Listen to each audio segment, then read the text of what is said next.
Hi guys, welcome back to Loki psychologist. And आज हम आ गए हैं इंट्रोडक्शन के यूनिट 2 के मेमोरी वाले पोर्शन पे। We have already done learning क्या होता है, उसके nature, principles and applications of classical and operant conditioning. Observational learning भी कर ली है, कॉग्निटिव भी कर ली है। कॉग्निटिव के अंदर भी further did 2 parts, insight and latent. And now will be doing memory के मॉडल्स। मेमोरी क्या होती है, उसके मॉडल्स क्या होते हैं, फॉरगेटिंग एंड इम्प्रूविंग। सो अगर तुमने पहले के 6 नहीं देखे हैं तो आई अटैच द प्लेलिस्ट का link over here, you can check that out. And before without any delays let's begin.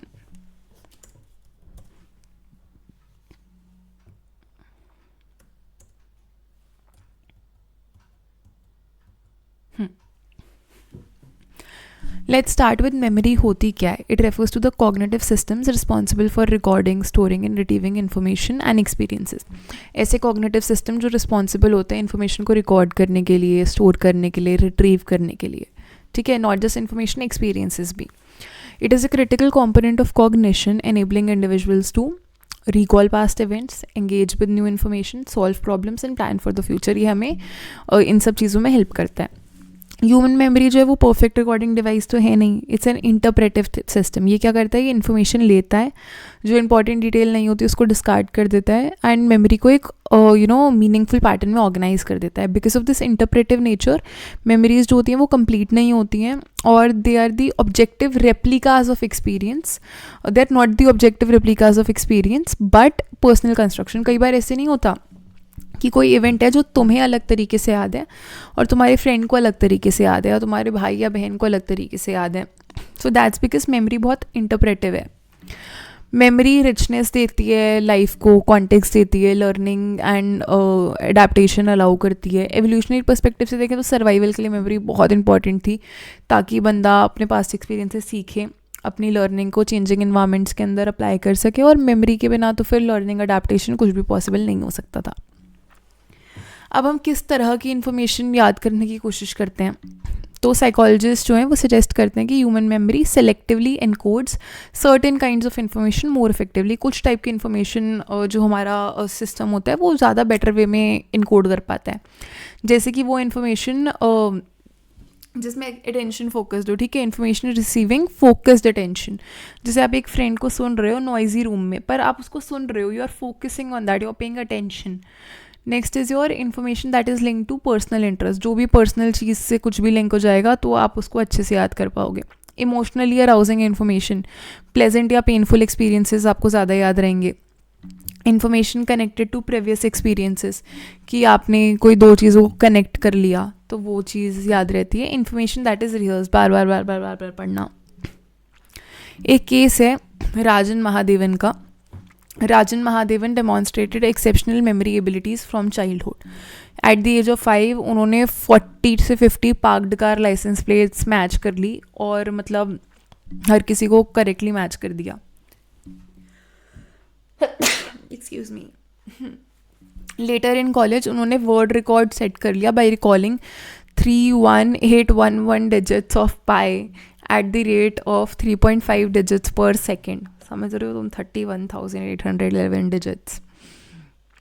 When asked how he achieved such memorization, he stated describing how he learned numbers was like explaining how one rides on a bicycle.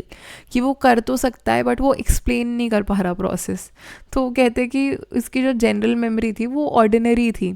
जैसे कि वो grocery list use कर रहा है, उसको भी मतलब अपनी बिलोंगिंग्स को डोर के पास रखना पड़ रहा था कि वो होता है ना कि तुम बाहर निकल रहे होते हो तो तुम सारा सामान टेबल पे रख देते हो कि तुम भूल ना जाओ, तो उसको भी वो सब करना पड़ता था। Still he had such a incredible memory. फिर there is a case of HM who underwent a surgery at age 28 उनकी एपिलेप्सी को रिड्यूस करने के लिए, एंड उनका पूरा हिप्पोकैम्पस जो था most of that area was removed. Surgery के बाद सीजर्स तो कम हो गए पर एंटेरोग्रेड अमनीजिया बहुत ज़्यादा बढ़ गया, एकदम से आ गया। एंड सर्जरी के बाद उनको अपना अर्ली लाइफ तो याद थी, चाइल्डहुड भी याद थे, 1953 के पहले के सारे इवेंट्स याद थे, बट जो भी न्यू कॉन्शियस मेमोरीज थी वो नहीं याद कर पा रहे थे वो। जैसे वो नहीं, अगर मान लो उनसे जाके मैं मिली एंड मैं बाहर चली गई तो वो उन्हें याद नहीं रहेगा कि मैं उनसे मिलने आई थी। वो मैगजीन्स को ऐसे पढ़ रहे थे जैसे वो फर्स्ट टाइम देख रहे थे, वो बार बार देख रहे थे कि भूल रहे थे कि कोई बंदा मरा हुआ है, या हर एक जो उन्हें पता लगा उन्हें सेम लेवल ऑफ शॉक लग रहा था जितना शायद उन्हें फर्स्ट टाइम पे लगा होगा व्हेन समवन पास्ड अवे। उनकी मेमोरी फ्रोजन रह गई टाइम के अंदर, and he saw himself as a young man. मतलब let's say that at the age of 27 he lost his memory and he could only remember till the age of, let's say, I'm not sure of the age, let's say age 22. तो as per him he is still 22 in his head, उसको 5 साल के event नहीं याद है। तो इसमें इतना मेमोरी लॉस हुआ, still he could learn new motor skills. वो ऐसे टास्क परफॉर्म कर पा रहे थे जो पहले कर सकते थे, पर उन्होंने फिर भी यही कहा कि मैंने कभी ये टास्क पहले नहीं देखा है। इट डेमॉन्स्ट्रेट्स कि जो डिफरेंट मेमोरी सिस्टम है वो एग्जिस्ट करते हैं हमारे ब्रेन के अंदर। कुछ कॉन्शियस होते हैं और कुछ डिक्लेरेटिव होते हैं, कुछ नॉन कॉन्शियस होते हैं और प्रोसीजरल होते हैं। Now will be doing models of memory. अब देखो जो तुम्हारी रेफरेंसेस हैं स्पेशली पैसरेंस में, तो उसमें बहुत कंफ्यूजिंग वे में दिया हुआ है। पहले एनकोडिंग डिकोडिंग वगैरह दिया हुआ है, फिर शॉर्ट टर्म लॉन्ग टर्म सब मिक्स करके दिया हुआ है। आई हैव ट्राइड माई बेस्ट कि मैं मॉडल्स के थ्रू तुम्हें ये तीनों शॉर्ट टर्म लॉन्ग टर्म और सेंसरी मेमोरी समझाऊँ। So I hope you guys will be able to understand this. One of the major models of memory is your information processing model. ठीक है, तो memory as information processing की अगर हम बात करते हैं तो साइकोलॉजिकल रिसर्च बहुत टाइम से चलती थी। ठीक है, लेट्स से क्या 19th सेंचुरी से ही मेमोरी पे रिसर्च स्टार्ट हो गई थी। 1960s तक हमारा कंप्यूटर टेक्नोलॉजी और कॉग्निटिव साइकोलॉजी के अंदर ग्रोथ होने लगा। उससे एक नया मेटाफर निकलने लग गया कि ह्यूमन माइंड जो है ना वो इन्फॉर्मेशन प्रोसेसिंग सिस्टम है, just like a computer. You remember how we did cognitive psychology के अंदर information processing paradigm, it's more or less that same thing हो रही। जो मैंने एटकिंसन शिफ्रिन बार बोल रही थी वो हम यहाँ कवर करेंगे। ये जो सिस्टम है ये मेमोरी को एनकोड करता है, इन्फॉर्मेशन को एनकोड करता है, स्टोर करता है और रिट्रीव करता है। ठीक है, सही टाइम पे निकालता है।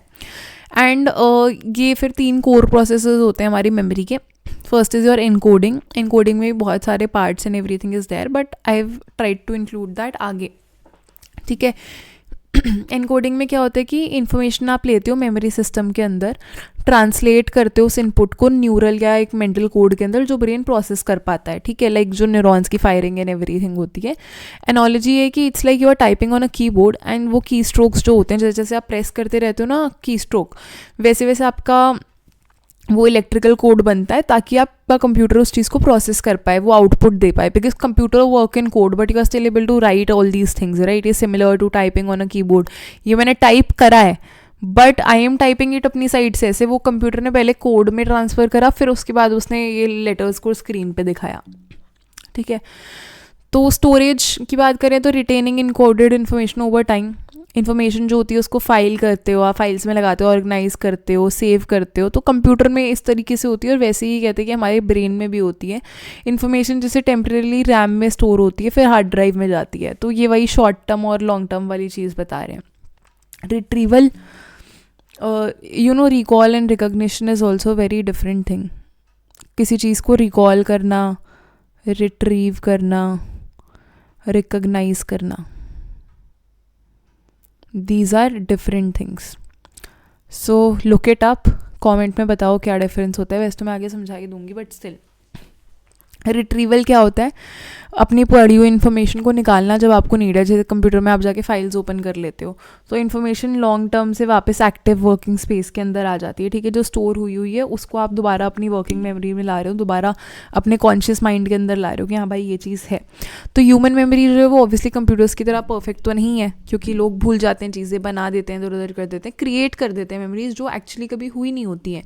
And I had a very personal experience with this thing. मैं आगे जब ये टॉपिक हम अच्छे से पढ़ेंगे ना, मैं बताऊंगी तुम्हें रिट्रीवल का।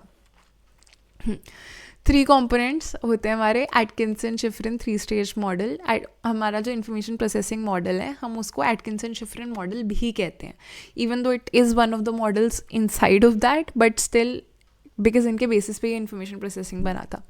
तो इन्होंने कहा कि जो हमारी मेमोरी होती है ना, इनके 3 कंपोनेंट्स होते हैं, और ये बहुत इन्फ्लुएंशियल मॉडल है, काफ़ी यूज़ होता है ये।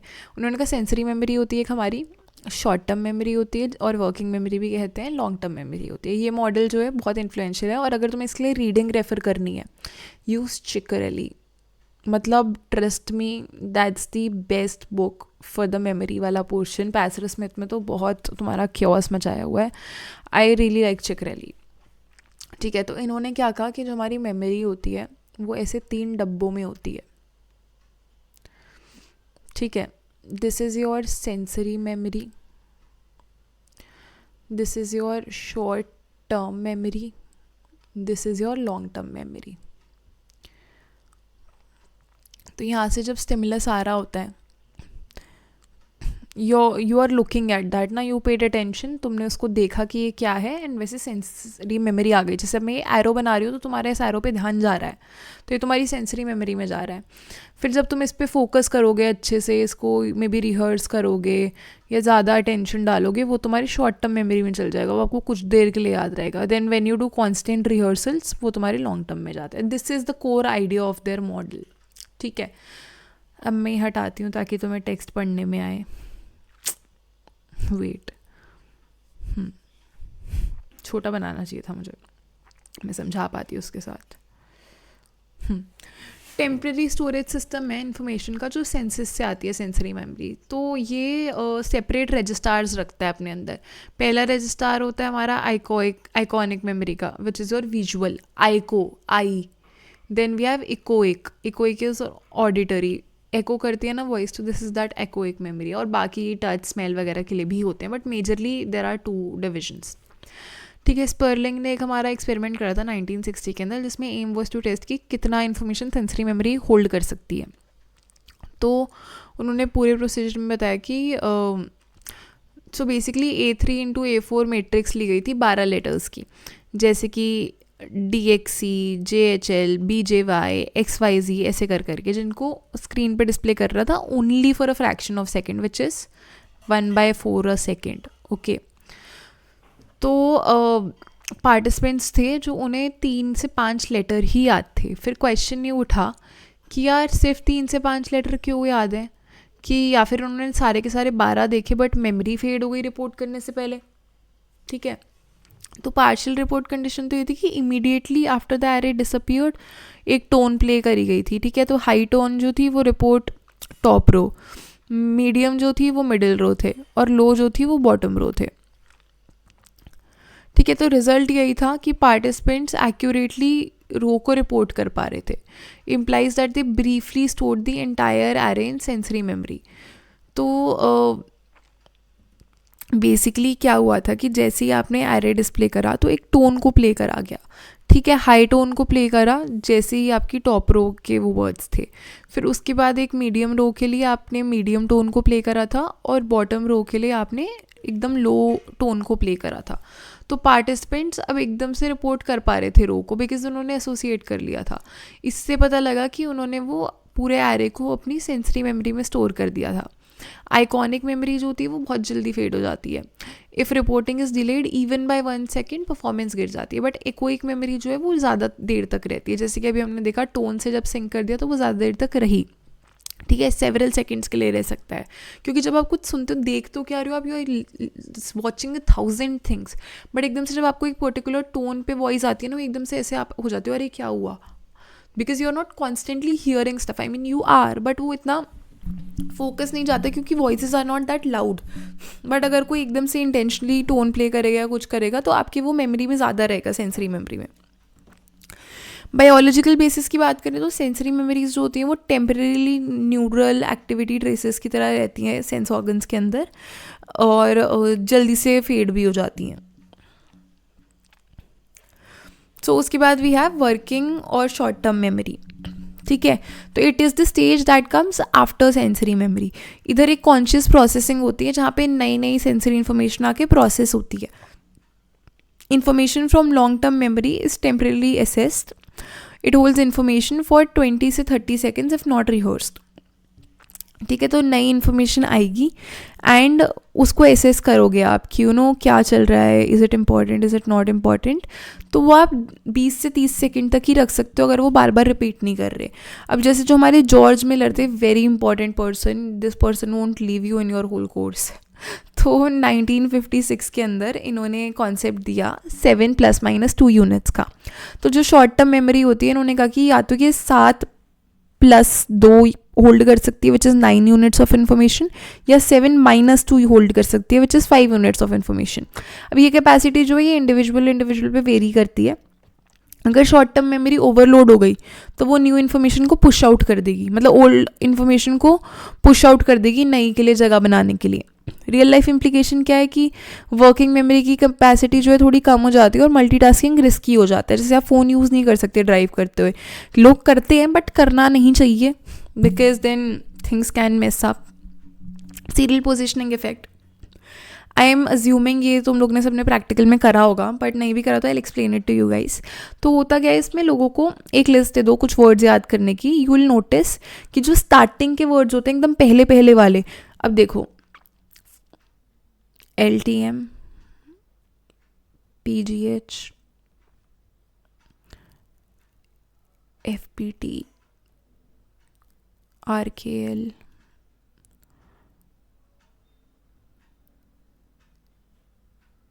MTB, XQY। ठीक है, अब मान लो ये इतने सारे वर्ड्स मैंने तुम्हें दे दिए और मैंने तुम्हें इस ऑर्डर में दिखाए, LTM, PGH, FTP, RRL, NKB और QXY। ठीक है, XQY। तो तुम्हारा क्या होगा, अगर मैं ये दिखाती एकदम से गायब कर देती तो तुम्हारे ब्रेन में पता है क्या दो वर्ड्स रहते, LTM और XQY। वाई? बिकॉज ये पहला है और ये लास्ट है। सबसे पहले पे तुम्हारा फोकस जाता है because you are actually seeing what's going on, and सबसे लास्ट पे तुम्हारा फोकस रहती है क्योंकि वो लास्ट वाली चीज़ थी। तो ये जो पहले पे तुम्हारा फोकस जा रहा है दैट इज़ योर प्रेमेसी इफेक्ट, कि आपने जो पहले आइटम्स देखे हैं वो बेटर रिकॉल करोगे क्योंकि वो रिहर्स हो जाते हैं, तब तक अपने आप रिहर्स हो जाते हैं, लॉन्ग टर्म मेमोरी में चल जाते हैं। रीसेंसी इफेक्ट इज लास्ट वाले आइटम्स बेटर रिकॉल होंगे क्योंकि वो अभी भी वर्किंग मेमोरी के अंदर है। और ये रीसेंसी कब लॉस्ट हो जाती है, अगर आपका रिकॉल डिले हो जाता है फॉर 15 से 30 सेकेंड और रिहर्सल नहीं हो पाता तो रीसेंसी डिसअपियर हो जाएगी। ठीक है, अभी रीसेंसी हुई, आपको लास्ट में वो याद था XQY, पर अगर मैं तुम्हें इसके बाद 15-30 सेकेंड के अंदर डिस्ट्रैक्ट कर दूँ, कुछ और बोल दूँ, बोलूँ कि चलो मेरे को 100 से बैकवर्ड काउंटिंग बताओ, तुम भूल जाओगे कि लास्ट वर्ड क्या था। पर जो प्रेमेसी होती है वो रह जाती है क्योंकि वो आइटम्स ना ऑलरेडी आपके LTM के अंदर जा चुके हैं, because it has been rehearsed enough. वो ऑटोमेटिकली जब आपने वो पढ़ा तो आपके ब्रेन में चलता रहा, तो फिर वो ऐसे हो गया। चंकिंग की अगर हम बात करें तो बहुत सारे पीसेस ऑफ इन्फॉर्मेशन जो होते हैं उसको अलग अलग ग्रुप में बना लेते हैं यूनिट। ठीक है, तो जैसे देखो अब CID, IPS, ये इतना बड़ा तो तुम्हें याद नहीं होगा ना, पर अगर तुम इसे ऐसे ग्रुप कर दो CID, IPS, CBI, IAS, IPS, तो इसको अच्छे से याद रखोगे। या let me give you a phone number 18।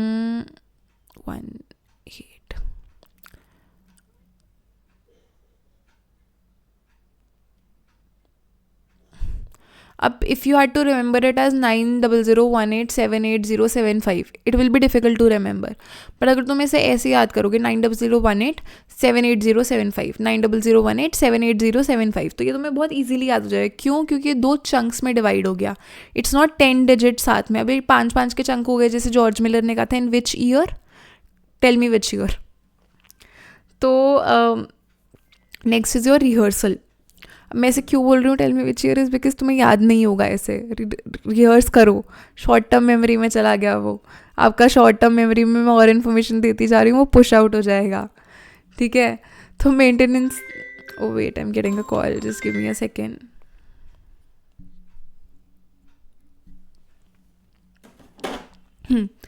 So maintenance rehearsal भी 2 टाइप के होते हैं। एक होता है मेंटेनेंस रिहर्सल जिसमें सिंपल रेपिटेशन होती है, जिसमें फुल नंबर रिपीट करती जाऊँगी 9001878075, 9001878075।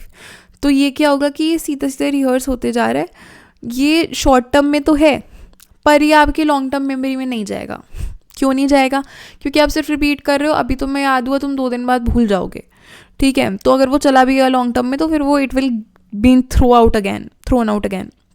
एलैबोरेटिव रिहर्सल की अगर मैं बात करूँ तो नए इन्फॉर्मेशन को अगर आप पुरानी इन्फॉर्मेशन से कनेक्ट कर रहे हो, फॉर एग्जांपल अगर let's say I already have number that's like 90018985, तो मेरे को उससे कनेक्ट करने में ईजी रहेगा कि हाँ इसके भी 5 डिजिट पहले के ये थे, उसके भी 5 डिजिट ही हैं।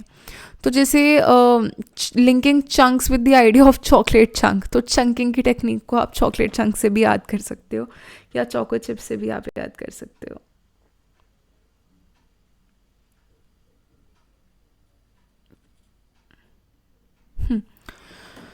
So now we have duration of short term memory. Short term memory जो है वो लिमिटेड है सिर्फ अपनी कैपेसिटी में नहीं बट टाइम में भी, ठीक है। तो रिहर्सल के बिना इन्फॉर्मेशन जो होगी आपके 20 सेकंड तक रहेगी। कॉमन एग्जाम्पल ये, आप किसी को, this happens a lot in college, I am sure you must be facing this. आप इतने लोगों से बात कर लेते हो, people will come to you, हो सकता है लोगों को आप याद हो बट आपको उनके नाम ना, you will remember the face but आप नाम भूल जाओगे। मतलब I still remember I ran into these few girls and I have met them about 20 times and 20 के 20 बार मुझे अपना नाम बताया, बट होता क्या है कि मैं कहीं और किसी चीज़ में लग गई और मैं बस नाम भूल गई, किसी और ने मुझे किसी चीज़ में ले लिया, मैं डिस्ट्रैक्ट हो गई, forget the name and every time I have to ask their name. एक पॉइंट की बात हुई, just like let it be, I will just pretend I remember their name. So this happened, this is because of your short term memory. Rehearsal की बात करें तो rehearse क्यों करना है? जब आप रिहर्स करोगे तो आपके वो टेम्परेली रहेगी, फिर या तो आपकी वो शॉर्ट टर्म में टेम्परेली रहेगी, बनती रहेगी, जिसमें ना 3 दिन बाद भूल जाओगे, तो दैट इज़ बिकॉज वो शॉर्ट टर्म में है। पर जब तुम उसे एक्टिवली रिहर्स करते जाओगे, इलेबोरेटिव रिहर्सल करोगे, कनेक्ट करके रिहर्स करोगे, तो वो तुम्हारी लॉन्ग टर्म में जाएगी, ठीक है। जैसे मान लो मैं वो नंबर 9001878075 वॉज इट, हाँ अच्छा देखो मुझे याद हो गया। तो जब मैं वो डायल करूँगी तो मैं बार बार उसको पढ़ूंगी तो मुझे वो याद होते जाएगा, because now I am associating it with a habit also ना। अब मैं सेंसेस भी साथ में यूज़ कर रही हूँ, दैट्स वाई इट सेड कि बोलते बोलते पढ़ो या लिखते लिखते याद करो, बिकॉज आपके मल्टीपल सेंसेस इन्वॉल्व हो जाते हैं, then you have a easier recall. ये लिखना मत पेपर में, because it's not in your text but it is actually I think इस पर रिसर्च करी गई है। ट्रांजेक्शन फ्रॉम सेंसरी मेमोरी, जो भी सेंसरी मेमोरी की इन्फॉर्मेशन होती है बहुत जल्दी फेड होती है, ठीक है। सेलेक्टिव अटेंशन के थ्रू वो शॉर्ट टर्म में जाती है। शॉर्ट टर्म के बाद the next stage in the original 3 stage model is, ये मैंने स्लाइड बाद में लगा दी क्या पहले की जगह? नहीं, ठीक है। तो फिर सेंसरी मेमोरी के बाद ये शॉर्ट टर्म मेमोरी के अंदर जाती है, जो टेम्परेली इंफॉर्मेशन को होल्ड करती है, लिमिटेड कैपेसिटी होती है और एसेंशियल है कॉन्शियस प्रोसेसिंग के लिए। अब मेमोरी कोड्स की बात करते हैं हमारे शॉर्ट टर्म मेमोरी के अंदर, ठीक है। सेंसरी के अंदर वी डिड 2 टाइप्स ऑफ, ठीक है, आइकॉनिक एंड एकोइक। इसमें जब हम शॉर्ट टर्म मेमोरी में आते हैं, इसमें we have 4 type of codes in memory, ठीक है। जैसे ही इन्फॉर्मेशन सेंसरी मेमोरी से निकलती है वो एनकोड होती है एक मेंटल फॉर्मेट के अंदर, which will help it to be retained.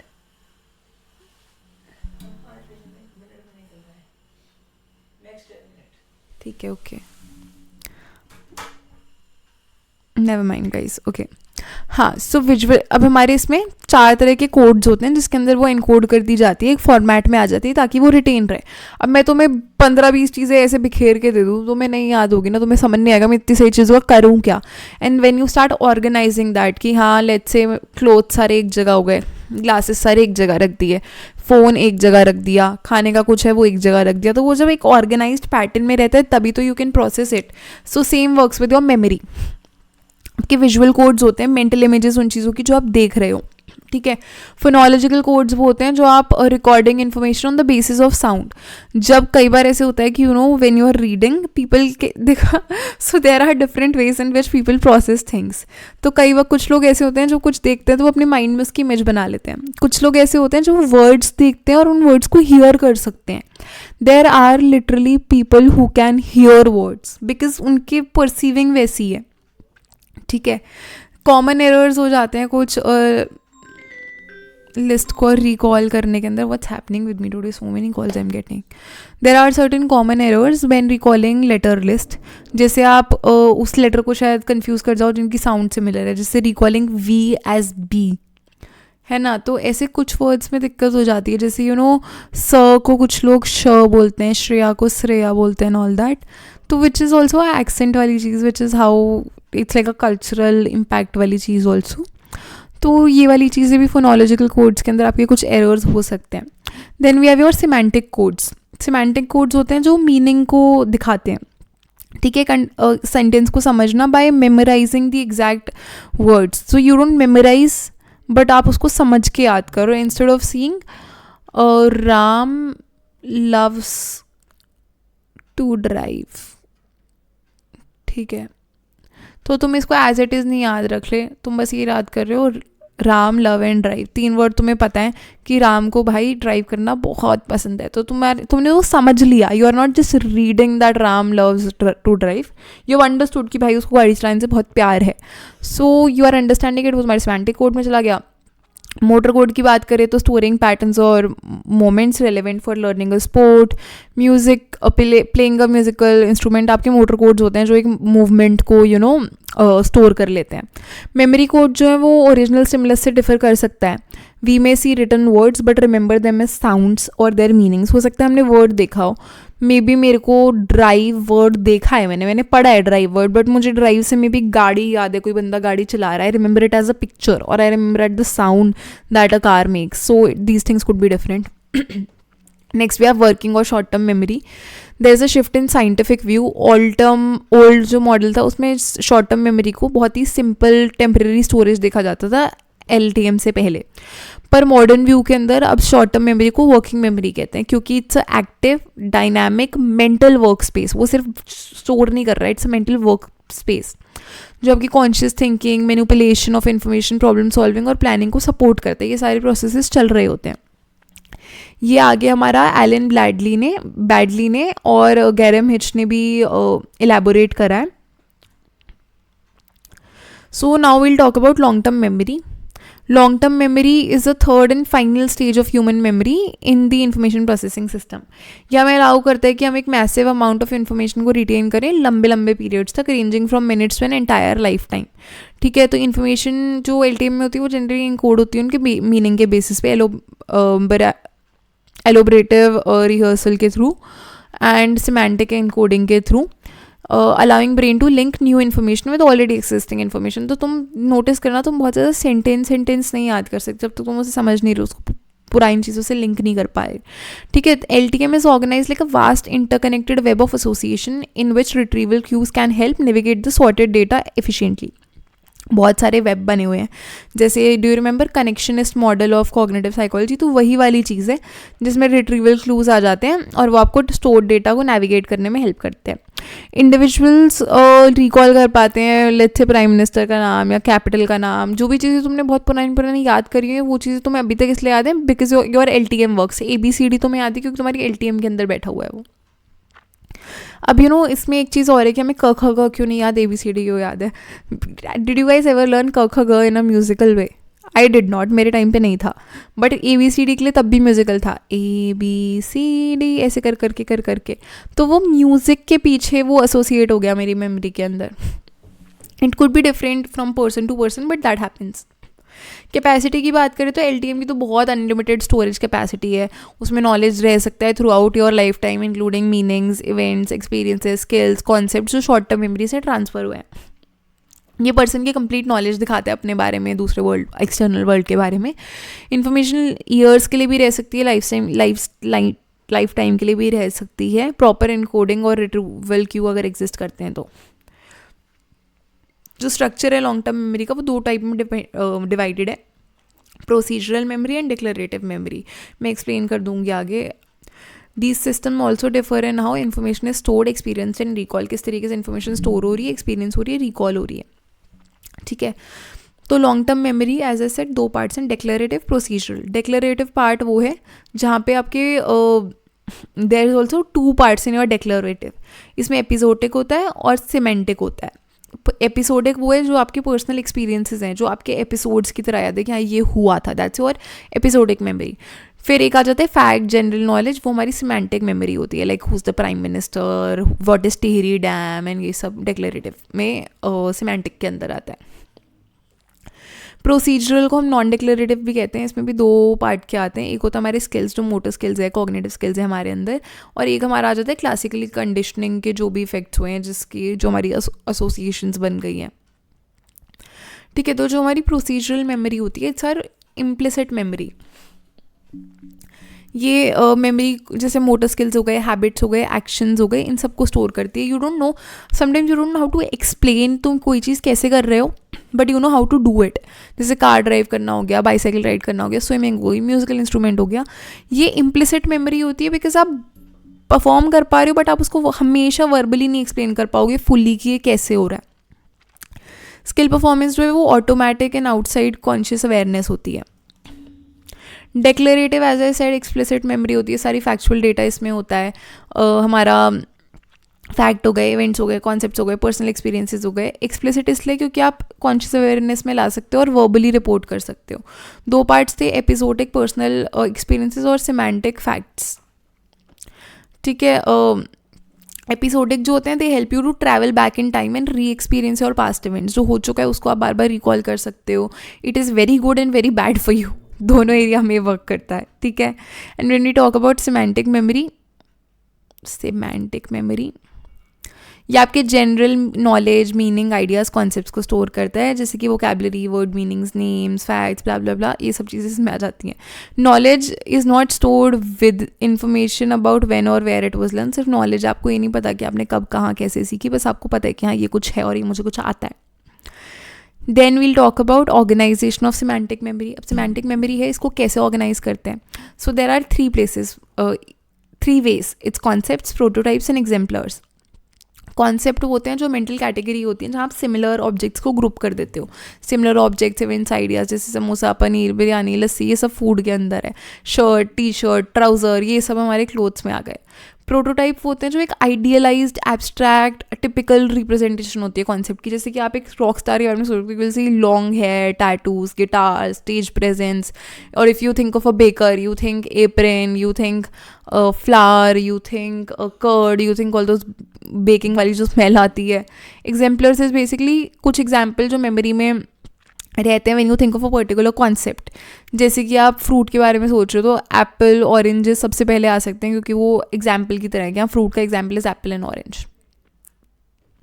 ये semantic network as I told you, connectionist model की तरह याद करो।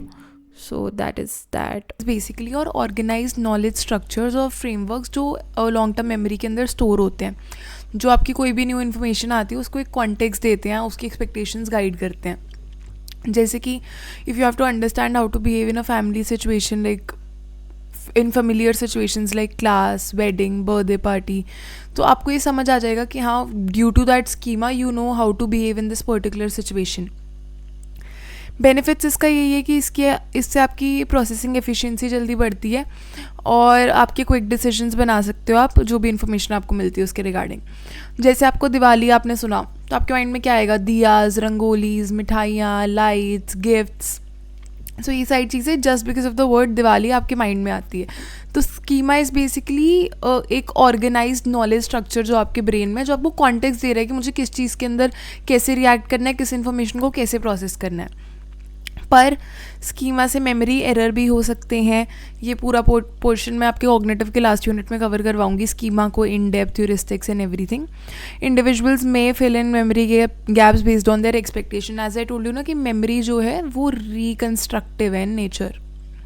It's not something that will be like हाँ मुझे, मैं कह रही हूँ कि ये हुआ था तो ये हुआ था।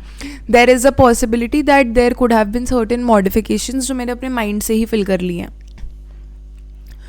बायोलॉजिकल बेसिस की अगर हम बात करें लॉन्ग टर्म मेमोरी की, तो रिसर्चर्स ने कहा है कि there is a engram which is basically a theoretical physical trace जहाँ पे मेमोरी स्टोर होती है कि न्यूरल टिश्यू के अंदर। We have not spotted anything actuality के अंदर जो है, but it is like a theoretical thing कि there is a physical trace जहाँ पे एक न्यूरल टिश्यू के अंदर मेमोरी स्टोर होती हैं। 2 अप्रोचेज होती हैं इसको पढ़ने की। एक तो आप न्यूरल सर्किट्स को पढ़ सकते हो जो ब्रेन के अंदर बने हुए हैं कि वो कैसे मेमोरी स्टोर कर रहे हैं। दूसरा ये कि आप बायोकेमिकल चेंजेस को पढ़ सकते हो, जैसे जैसे आप मेमोरी को पढ़ रहे हो, ठीक है, कि कैसे फिजिकल ट्रेस न्यूरॉन्स के अंदर बन रहा है। Now as we were studying about HM का स्टडी, तो उनका ब्रेन सर्जरी हुआ 1953 के अंदर एपिलेप्सी को ठीक करने के लिए। लॉन्ग टर्म मेमोरी उनकी बन नहीं पाई, केयर गिवर्स को पहचान ही नहीं पाए। मेमोरीज़ जो थी सर्जरी के पहले वो तो थी, उसके बाद का सब ख़त्म हो गया, नई मेमोरीज़ आप बना ही नहीं पाए। एंटेरोग्रेड अमनीजा के साथ उसे डायग्नोस कर दिया। एबिलिटी नहीं बची उनकी कि वो अपने एक्सपीरियंसेस को ट्रांसफ़र कर सके अपनी वर्किंग से लॉन्ग टर्म मेमोरी के अंदर, क्योंकि अगेन आपका हिपोकैम्पस और एमिगडाला को बायलैटरली रिमूव कर दिया था। इसका देखा जाए सिग्निफिकेंस यही निकला कि एमिगडाला और हिपोकैम्पस बहुत ज़्यादा एसेंशियल होते हैं डिक्लेरेटिव मेमोरीज़ बनाने के लिए, न्यू डिक्लेरेटिव मेमोरी बनाने के लिए। कि अभी जैसे मेरे साथ कुछ हुआ, now I don't remember what that was, and मेरे को आज लेट्स से मेरा हिपोकैम्पस रिमूव कर दिया, मैगडाला रिमूव कर दिया, तो मुझे मेरे पुरानी मेमोरीज तो याद रहेंगी टू सम एक्सटेंट, बट अगर तुम मेरे से आके हाई हेलो कर जाओगे, I wouldn't remember after 2 minutes कि तुम आए थे और तुमने मुझसे हाई हेलो करा। तो हाँ, इसने ये भी बताया कि ये जो होता है ये पुरानी मेमोरीज़ को रिट्रीव करने में कोई बहुत ज़्यादा रोल प्ले नहीं करता है hippocampus and amygdala. Why? Because your old memories were already there, it's just that जो भी न्यू डिक्लेरेटिव मेमोरीज आ रही हैं उनको आप प्रोसेस नहीं कर पा रहे।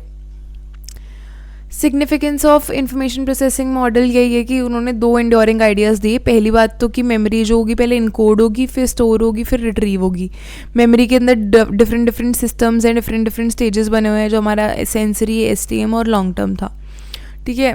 पर मॉडर्न रिसर्च ने कहा कि कंप्यूटर की एनालिसिस जो है वो लिमिटेड लेवल तक है। ह्यूमन मेमोरी, ह्यूमन ब्रेन जो होता है, it is way more complex in nature. These are the 3 stages of memory. इनका मैंने टेबल बना दिया so that it's easier for you to learn it. And this is again your information processing model or your Atkinson-Shiffrin model of memory. ठीक है, तो पहले क्या हुआ, आपकी इन्वायरमेंट से इनपुट आया, वो आपकी सेंसरी मेमोरी में गया, फिर वहाँ से आपने अटेंशन पे करी, वो आपकी शॉर्ट टर्म में गया, 20 से 30 सेकेंड्स तक शॉर्ट टर्म में रहता है, आप रिकॉल कर रहे हो, रिहर्स कर रहे हो, लूप चलते जा रहा है। फिर वहाँ से रिहर्सल के थ्रू वो हमारी आ गई लॉन्ग टर्म मेमोरी के अंदर। लॉन्ग टर्म मेमोरी से जब आपको रिट्रीव करना है तो वो वापस शॉर्ट टर्म मेमोरी में आती है और वो रिकॉल हो जाती है, ठीक है। Now as I am telling you guys this, अब तुम अगर नोट्स बना ही रहे हो अपने साथ में, तो इसके साथ साथ लिखो कि सेंसरी मेमोरी का टाइम कितना था, कितनी देर तक उसमें स्टोर हो सकते हैं। उसके 2 मैंने पार्ट्स बताए थे, आइकॉनिक और इकोइक। फिर शॉर्ट टर्म मेमोरी में आओ, 7 + -2 लिखो और याद करो शॉर्ट टर्म मेमोरी में और क्या क्या चीज़ें थी। लॉन्ग टर्म मेमोरी में डिक्लेरेटिव था, एक और था, फिर उनके 2 और पार्ट्स थे। ये सब चीज़ों को याद करो, इन सब चीज़ों को go back to your notes, revise these things ताकि तुम्हें याद रहे। जितनी बार सेम चीज़ यू विल राइट ना, उतना ज़्यादा it will be easier for you. Now comes our Baddeley model of working memory, ठीक है। देखा जाए तो it is a theory that comes under your information processing model, but it is also given as a separate model, तो दोनों चीज़ों में you can work it out. तो इन्होंने क्या कहा कि हमारा एक सेंट्रल एग्जीक्यूटिव होता है। I will come back to the diagram, let's read the text पहले, ठीक है। तो he give 4 major components of your memory. First was your central executive, जो आपके सारे वर्किंग मेमोरी के सिस्टम को कंट्रोल करता है। Be it your attention, mental resources को इधर से उधर एलोकेट करना कि हाँ भाई मुझे अभी इस पर प्रोसेस करने की नीड है, मुझे ये याद करने की नीड है, या मुझे इस पर अटेंशन देनी चाहिए। अलग अलग मेमोरी को के सब सिस्टम्स है उससे कोऑर्डिनेट करना, इन्फॉर्मेशन को इंटीग्रेट करना, प्रॉब्लम सॉल्विंग एंड प्लानिंग को ढंग से देखना। उसके बाद नेक्स्ट हमारा आता है phonological loop.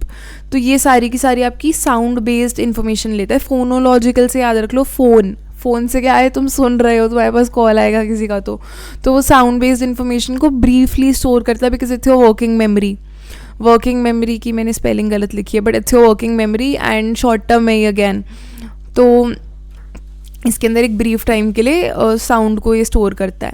It is use जब आप सुनते हो, वर्ड्स को सुनते हो, सब वोकल रेपिटेशन करते हो, पढ़ते पढ़ते पढ़ते पढ़ते अपने ऐसे जैसे कि I am reading it out, central executive central executive central executive, वो जब मम्मर कर रहे होते हैं ना, दैट इज़ और सब वोकल रेपिटेशन, ठीक है। जैसे बार बार किसी का नेम रिपीट करना to remember it. Next is your visuo spatial sketch pad. Visuo से क्या समझ आ रहा है, इमेज, आईज, विजन। स्पेशियल से क्या समझ आ रहा है, स्पेशियल जो भी आप माइंड में इमेजेस बनाते हो, जो भी आप एब्स्ट्रैक्ट चीज़ों को देखते हो।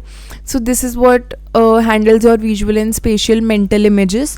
इसका एग्जांपल ये हो गया कि when you are in your room and you are trying to find a particular thing, जैसे कि I know that there is a very cute little vase kept पीछे मेरे रूम के अंदर। So that is something that I know and मेरे mind के अंदर वो इमेज बनी हुई है, ठीक है। ब्रेन के कौन से एरियाज इन्वॉल्व होते हैं इसमें, ऑसिपिटल लोब होता है और फ्रंटल लोब होता है। तो occipital lobe because your vision is over there, eyes से कनेक्टेड होता है। Frontal lobe is over here for the spatial mental images form करने वाला। Episodic buffer is a temporary work space that integrates phonological, visuospatial and long term memory information. ये सबको bind करता है एक मीनिंगफुल होल के अंदर। जैसे कि you want to solve what is 80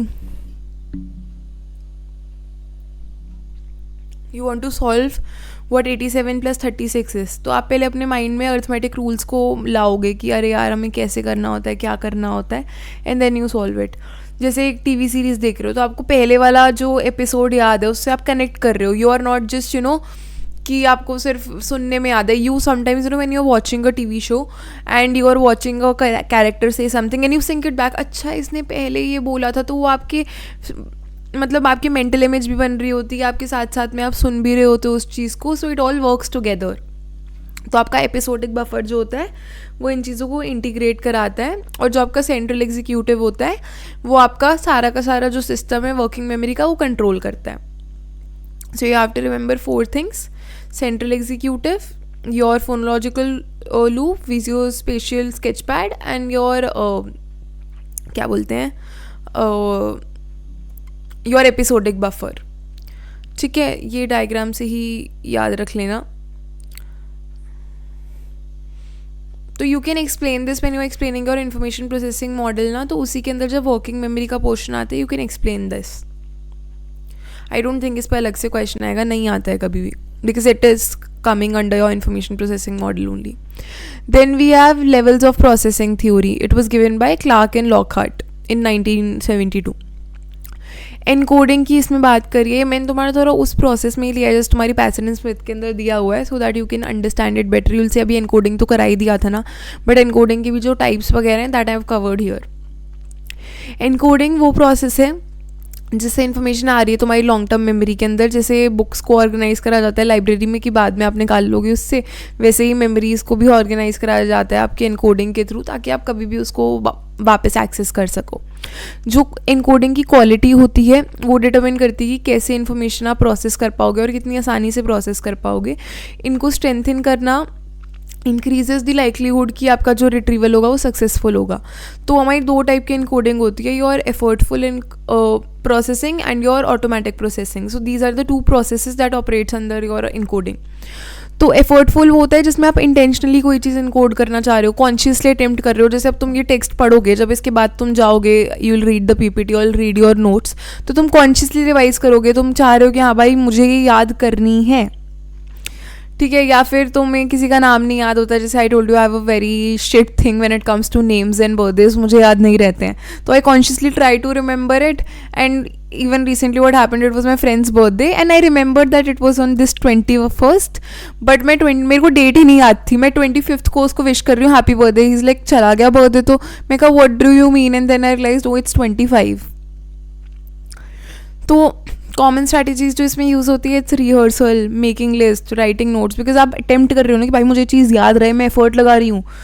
ठीक है, अटेंशन और एफर्ट की नीड होती है. ऑटोमेटिक प्रोसेसिंग ये हो जाता है जहाँ पे आपका कोई इंटेंशन नहीं, आपको बस चीज़ें याद हो गई, मिनिमल अटेंशन है आपकी कि हाँ भाई. अब जैसे कि I travel every day to my college, तो पहले होती मैं तो मुझे लगता है यार रास्ता याद करना पड़ेगा, रास्ता याद करना पड़ेगा ये वो, बट अब मैं रोज़ ही वहाँ जाती हूँ फॉर सो मच टाइम, तो मेरे को वो रास्ता याद हो चुका है because I am doing it for years now, तो मुझे वो रास्ता याद हो गया automatically. And remembering vera diagram, तो ये भी हो जाता है कि तुम मान लो पढ़ रहे हो, you are just reading your book and एकदम से तुम्हें ना when your teacher is teaching you, तुम्हें वो एक डायग्राम याद आ जाता है कि यार ये तो कुछ था, तो वो ऑटोमेटिकली तुम्हारे ब्रेन में, you did not try to learn Baddeley का वर्किंग मेमोरी का मॉडल जिसके अंदर क्या थे, central executive, phonological loop, visuospatial sketch pad and your why do I forget the last one, and your episodic buffer.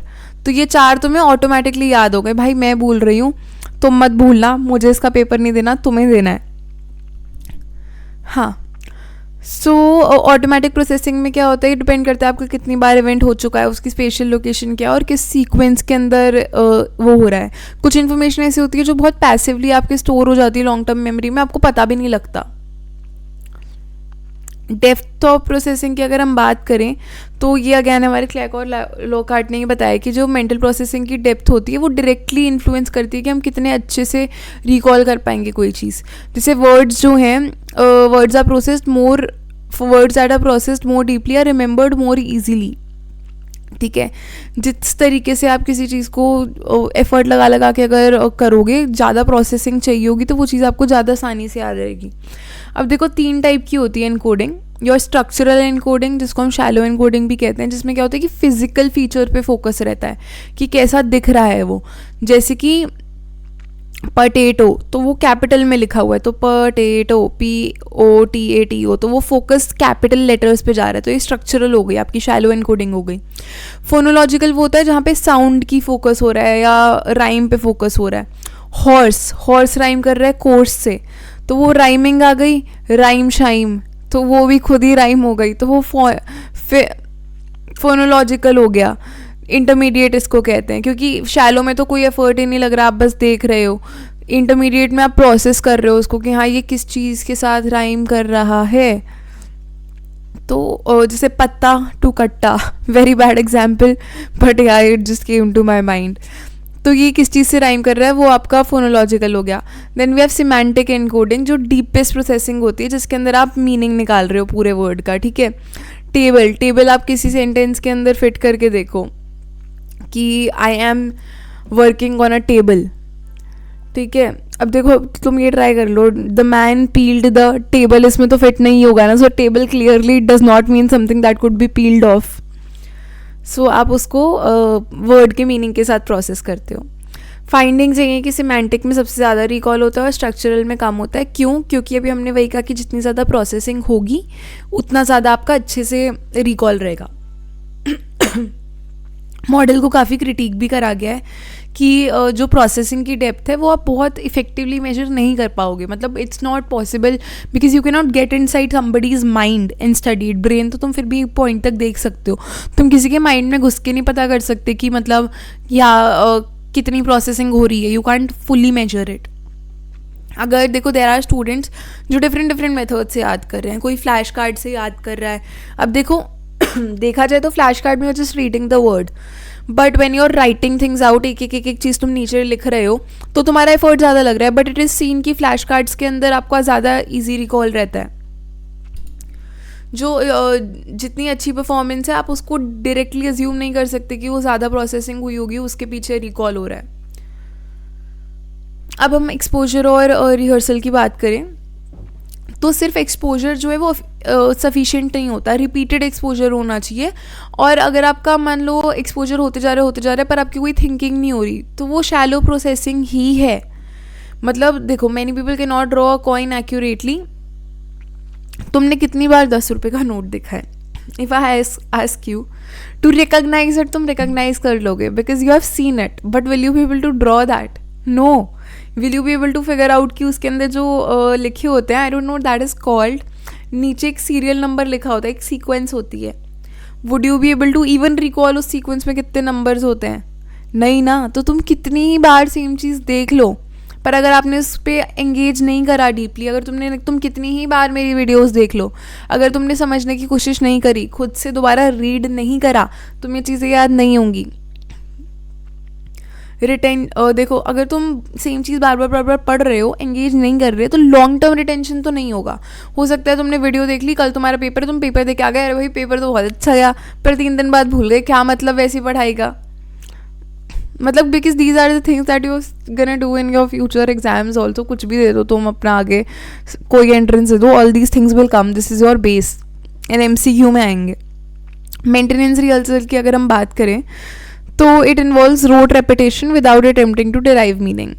मैंने number दे दिया 1 2 1 8 7 5, तुम बार बार कर रहे हो 1 2 1 8 7 5 1 2 1 8 7 5 1 2 1 8 7 5। You want learn it like that. मतलब यू कैन ऑब्वियसली, बट वो तुम सिर्फ रोट रेपिटेशन कर रहे हो। तुम्हारी जो मेमोरी है, तुम्हारी जो इन्फॉर्मेशन है, वो वर्किंग मेमोरी के अंदर रहेगी। ठीक है, बट आप उसको बहुत ज़्यादा एफर्ट नहीं लगा रहे कि आप उसको लॉन्ग टर्म में ट्रांसफ़र कर रहे हो। ठीक है, जैसे तुम पढ़ते हो तो तुम रट्टाफिकेशन वाला whole concept is your maintenance rehearsal and it does not work for a longer time. It does not work. अब मैं इसी को मीनिंग दे दूँ कि मैं एक चली, मुझे 2 दोस्त मिले, हमने एक आइसक्रीम खरीदी, 8 बच्चे थे, ऐसे कर करके अगर मैं याद करूँगी ना तो I will be able to learn it better. Why? Because वो जाता है हमारा एलॉबरेटिव रिहर्सल। मैं मीनिंग निकाल रही हूँ, कनेक्शन निकाल रही हूँ, कॉन्टेक्स्ट दे रही हूँ उस चीज़ को। ये काफ़ी ज़्यादा यूज़ होता है प्रोफेशनल स्टेज एक्टर्स पे कि वो कैरेक्टर को समझते हैं, वो लाइन सिर्फ याद करके तो कोई भी बोल लेगा, तुम वो इमोशन ला ही नहीं पाओगे. They understand, they try to get into that character, that is your elaborative rehearsal. फिर यही चीज़ें आपकी लॉन्ग टर्म के अंदर ट्रांसफ़र हो जाती हैं. And maintenance, I am not saying कि मेंटेनेंस में ट्रांसफ़र नहीं होती हैं, बट उतना या तो वो रहेगी नहीं लॉन्ग टर्म में उतने टाइम तक, या फिर तुम मतलब उतने अच्छे से प्रोसेस नहीं कर पाओगे, ये कह लो. जिसमें आप पुरानी इन्फॉर्मेशन से कनेक्ट करते हो, नई इन्फॉर्मेशन को पर्सनल लाइफ से कनेक्शन ड्रॉ करते हो और ज़्यादा प्रोसेस करते हो मीनिंग को. अब हम बात कर लें अगर ऑर्गेनाइजेशन एंड इमेजरी की, तो इम्पोर्टेंस क्या होती है ऑर्गेनाइज्ड इनकोडिंग की. Memory is enhanced when information is organised into meaningful patterns. जैसे कि हमने पढ़ा एलैबोरेटिव रिहर्सल के अंदर कि जितनी ज़्यादा आप मेमोरी को अच्छे मीनिंगफुल पैटर्न्स के अंदर बनाओगे उतना easily will be able to learn it. जैसे कि K Anders, Ericsson and Peter Polson ने एक स्टडी करी थी जिसमें a waiter could memorise complex order by categorising them into entry, temperature, side dish, dressing. तो उसके हिसाब से वो याद कर पाता था, तो उसने सिस्टमैटिक एनकोडिंग बना दी. ठीक है, जैसे 1000 island, oil and vinegar, blue cheese, oil and vinegar. तो इसने इनको फर्स्ट लेटर से याद कर लिया कि हाँ T stands for this, O stands for oil and vinegar, B stands for blue cheese, ऐसे कर करके. दूसरी चीज़ इज़ हायरार्की. अगर आप हायरार्की क्रिएट करते हो तो स्ट्रक्चर इम्प्रूव करते हो तो उससे आपकी अंडरस्टैंडिंग बढ़ती है, इनकोडिंग बढ़ती है और रिकॉल बनता है. क्यों? क्योंकि हर एक thing that you do is like a cue for the next thing. ठीक है, तो मतलब अगर मैंने ये करा कि if I am learning A B C D, तो मैं ए बोल रही हूँ, बी बोल रही हूँ, बी के बाद मुझे सी अपने आप याद आ जाएगा, बिकॉज वो एक हायरार्की में है, एक ऑर्गेनाइजेशन के अंदर जिसमें वो वर्क कर रहे हैं. साथ में एक का रिकॉल होगा तो मैं दूसरे का भी आएगा. ठीक है, नेक्स्ट इज़ योर हाँ, अगर आप वही विजुअल हायरार्की में बनाओगे तो आपका रिकॉल बेटर हो जाता है. Next is chunking. चंकिंग मैंने ऑलरेडी एक्सप्लेन कर दिया था तुम लोग को, but still when you make smaller chunks, जैसे कि IRS, YMCA, IBM तो याद नहीं होगा तो उसे IRS, YMCA, IBM, CIA, FBI, इनको अलग अलग में ब्रेक कर दिया. इससे क्या होता है, तुम्हारा मेमोरी लोड कम होगा और वर्किंग मेमोरी की एफिशिएंसी बढ़ेगी. Visual imagery and dual coding की बात करें तो एलन पैवियो ने हमारा डुअल कोडिंग थ्योरी दी थी, जिसमें कहा कि जो इन्फॉर्मेशन है it can be stored in 2 forms, verbal form and visual form. ये दोनों आप अपना रिकॉल इम्प्रूव करने के लिए यूज़ कर सकते हो. Abstract concepts are harder to visualise in concrete one. जिस चीज़ का आपको बहुत अच्छे से इमेज नहीं पता, आपको पता नहीं है फुली वो चीज़ क्या है, जो फिलोसफीज़ की हम बात करते तो हम उनको उतने अच्छे से विजुअलाइज नहीं कर पाते. जो हमें पता है कि अगर I know that this is a leaf, okay, so I am able to visualise it better ना. बट अगर मुझे पता ही नहीं है क्या है, अगर मैं इसको लेट्स से वेट मैं इसको ये कर दूँ, then I wouldn't know what this is, क्योंकि एब्स्ट्रैक्ट फॉर्म में आ गया. I can make meaning out of it. मैं इसको लीफ भी बोल सकती हूँ, मैं इसको फ्लावर में भी कन्वर्ट कर सकती हूँ. I can do any thing out of it because वो एब्स्ट्रैक्ट है. तो अगर आपके पास कॉन्क्रीट कुछ चीज़ होती है then you can easily visualize it. जैसे कि ये तो चलो मैंने बहुत ही तुम्हें ऑन ग्राउंड एग्जाम्पल दे दिया, बहुत ही चीज़ उठा के दिखा दी. Do not write that out in your exam. Let's take the example of jealousy. तो jealousy is harder to form images than for concrete nouns. तो मतलब jealousy के बारे में how will you generate an image of what it is like to be jealous? But you can generate if I give you a name, if I say Rahul, you have someone in your life named Rahul. If I say Riddhi, you might have somebody in your life named Riddhi. तो तुम्हारे mind में concrete चीज़ है, वो तुम्हारे mind में आ गई. jealousy क्या है? jealousy is a feeling. How do you visualize that? Then हमारा आता है method of loci and see loci psychologist in loci. So Asian Greek memory strategy है ये, जिसके अंदर आप इन्फॉर्मेशन को पुरानी चीज़ों से अगर लिंक करोगे तो आपको बेटर चीज़ें याद होंगी. ठीक है, जैसे कि आपको याद करना है to remember your working memory components. तो आपने समझ लिया एडमिन बिल्डिंग जो है, जो सब संभाल रही है, दैट्स योर सेंट्रल एग्जीक्यूटिव. सारी अटेंशन का काम यही कर रहा है. Your art studio is your visual space.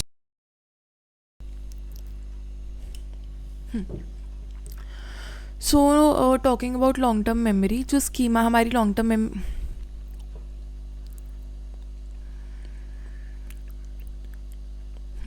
तो हमारी जो लॉन्ग टर्म मेमोरी होती है उसमें होते हैं स्कीमास इज़ बेसिकली और ऑर्गेनाइज नॉलेज स्ट्रक्चर्स और फ्रेमवर्क्स जो लॉन्ग टर्म मेमोरी के अंदर स्टोर होते हैं, जो आपकी कोई भी न्यू इन्फॉर्मेशन आती है उसको एक कॉन्टेक्स्ट देते हैं, उसकी एक्सपेक्टेशंस गाइड करते हैं।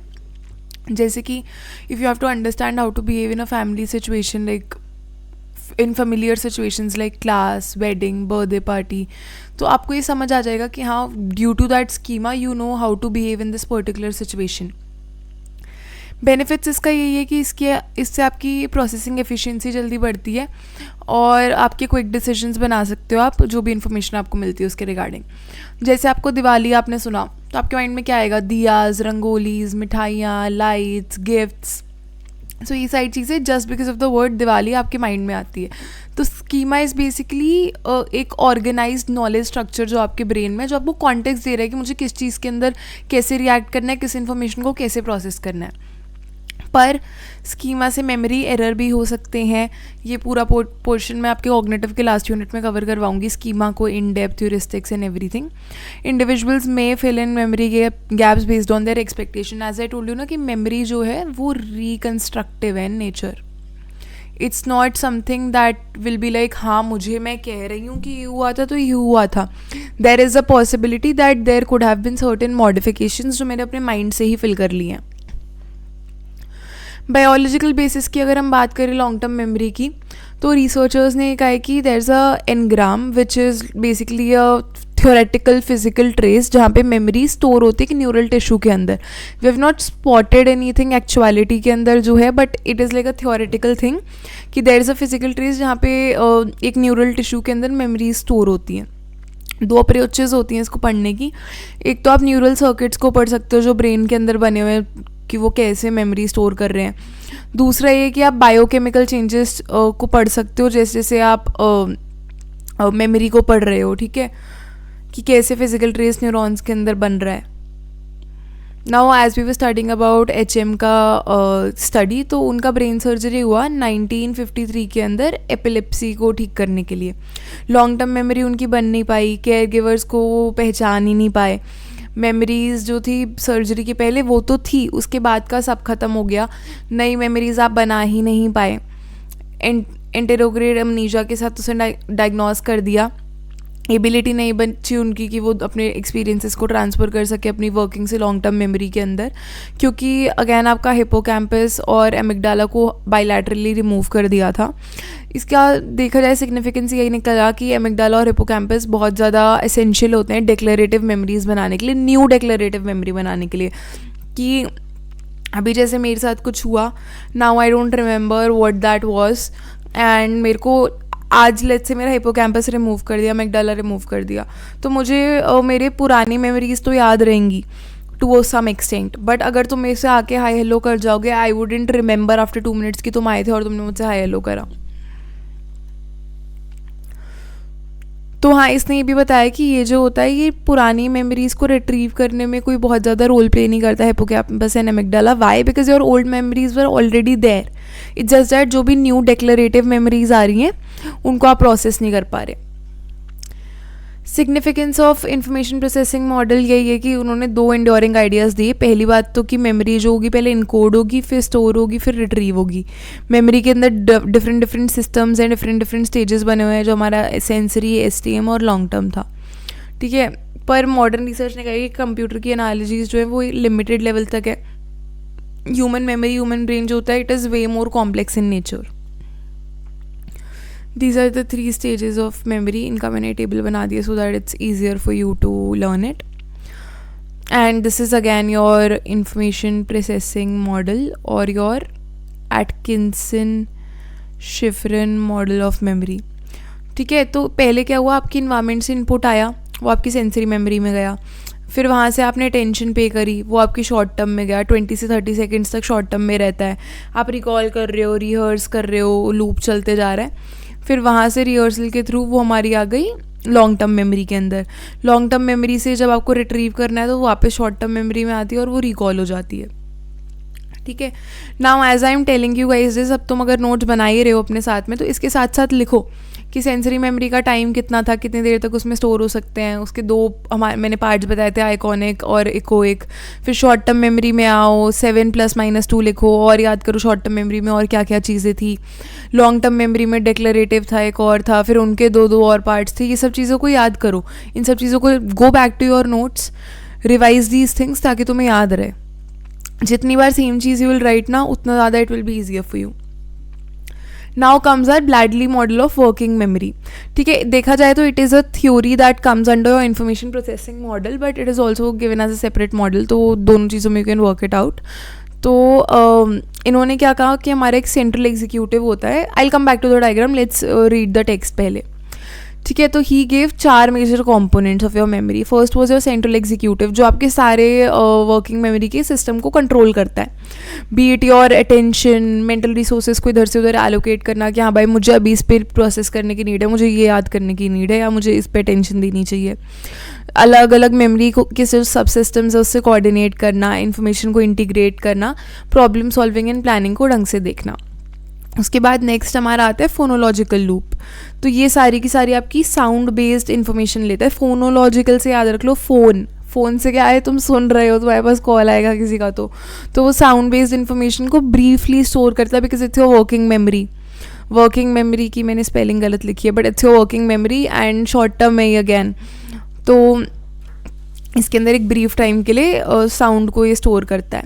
इट इज़ यूज जब आप सुनते हो, वर्ड्स को सुनते हो, सब वोकल रेपिटेशन करते हो, पढ़ते अपने ऐसे जैसे कि I am reading it out, central executive, वो जब मम्मर कर रहे होते हैं ना, दैट इज़ और सब वोकल रेपिटेशन.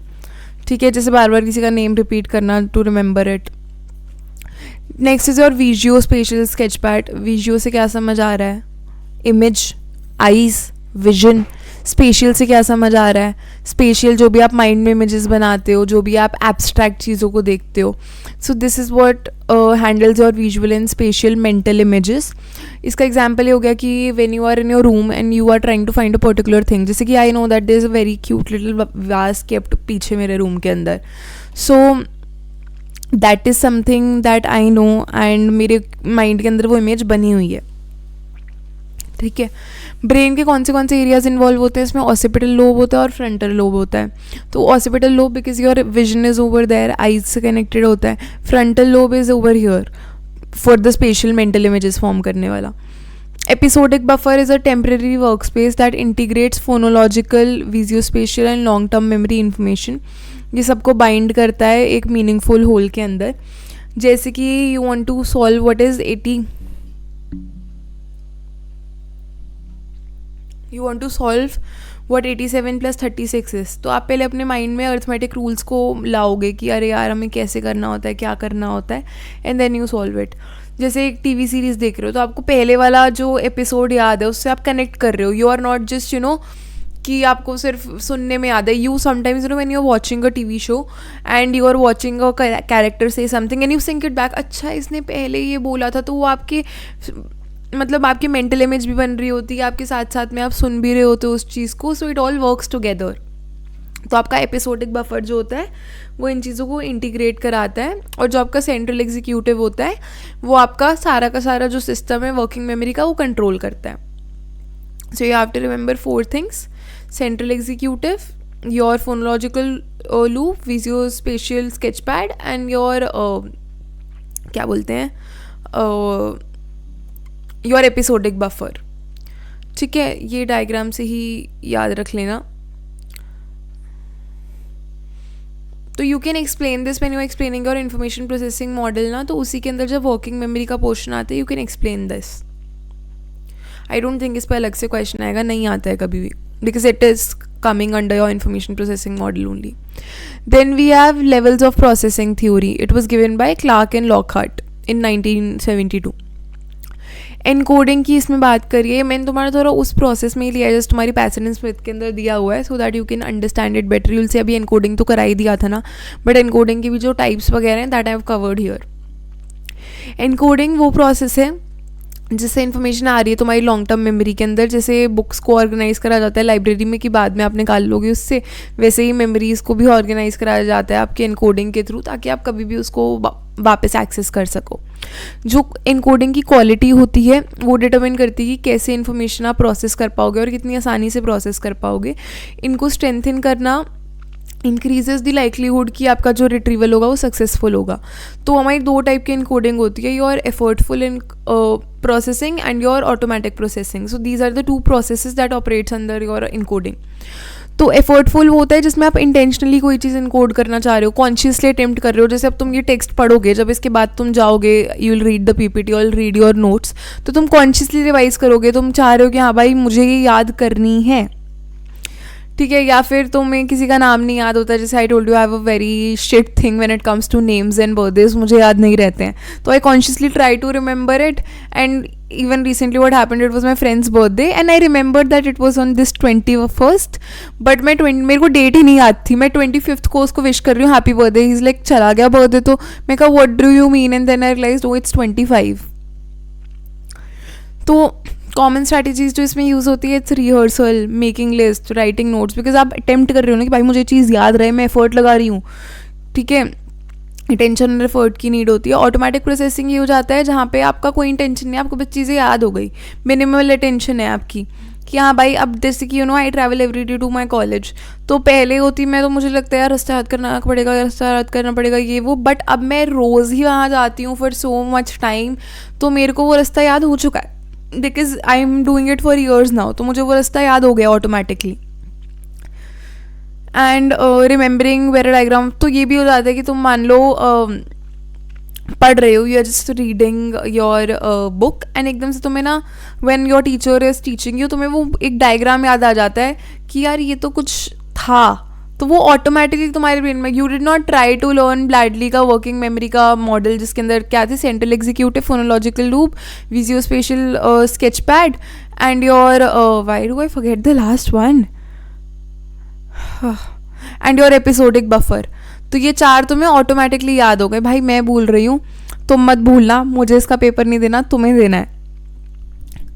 हाँ, सो ऑटोमेटिक प्रोसेसिंग में क्या होता है, डिपेंड करता है आपका कितनी बार इवेंट हो चुका है, उसकी स्पेशल लोकेशन क्या है और किस सीक्वेंस के अंदर वो हो रहा है।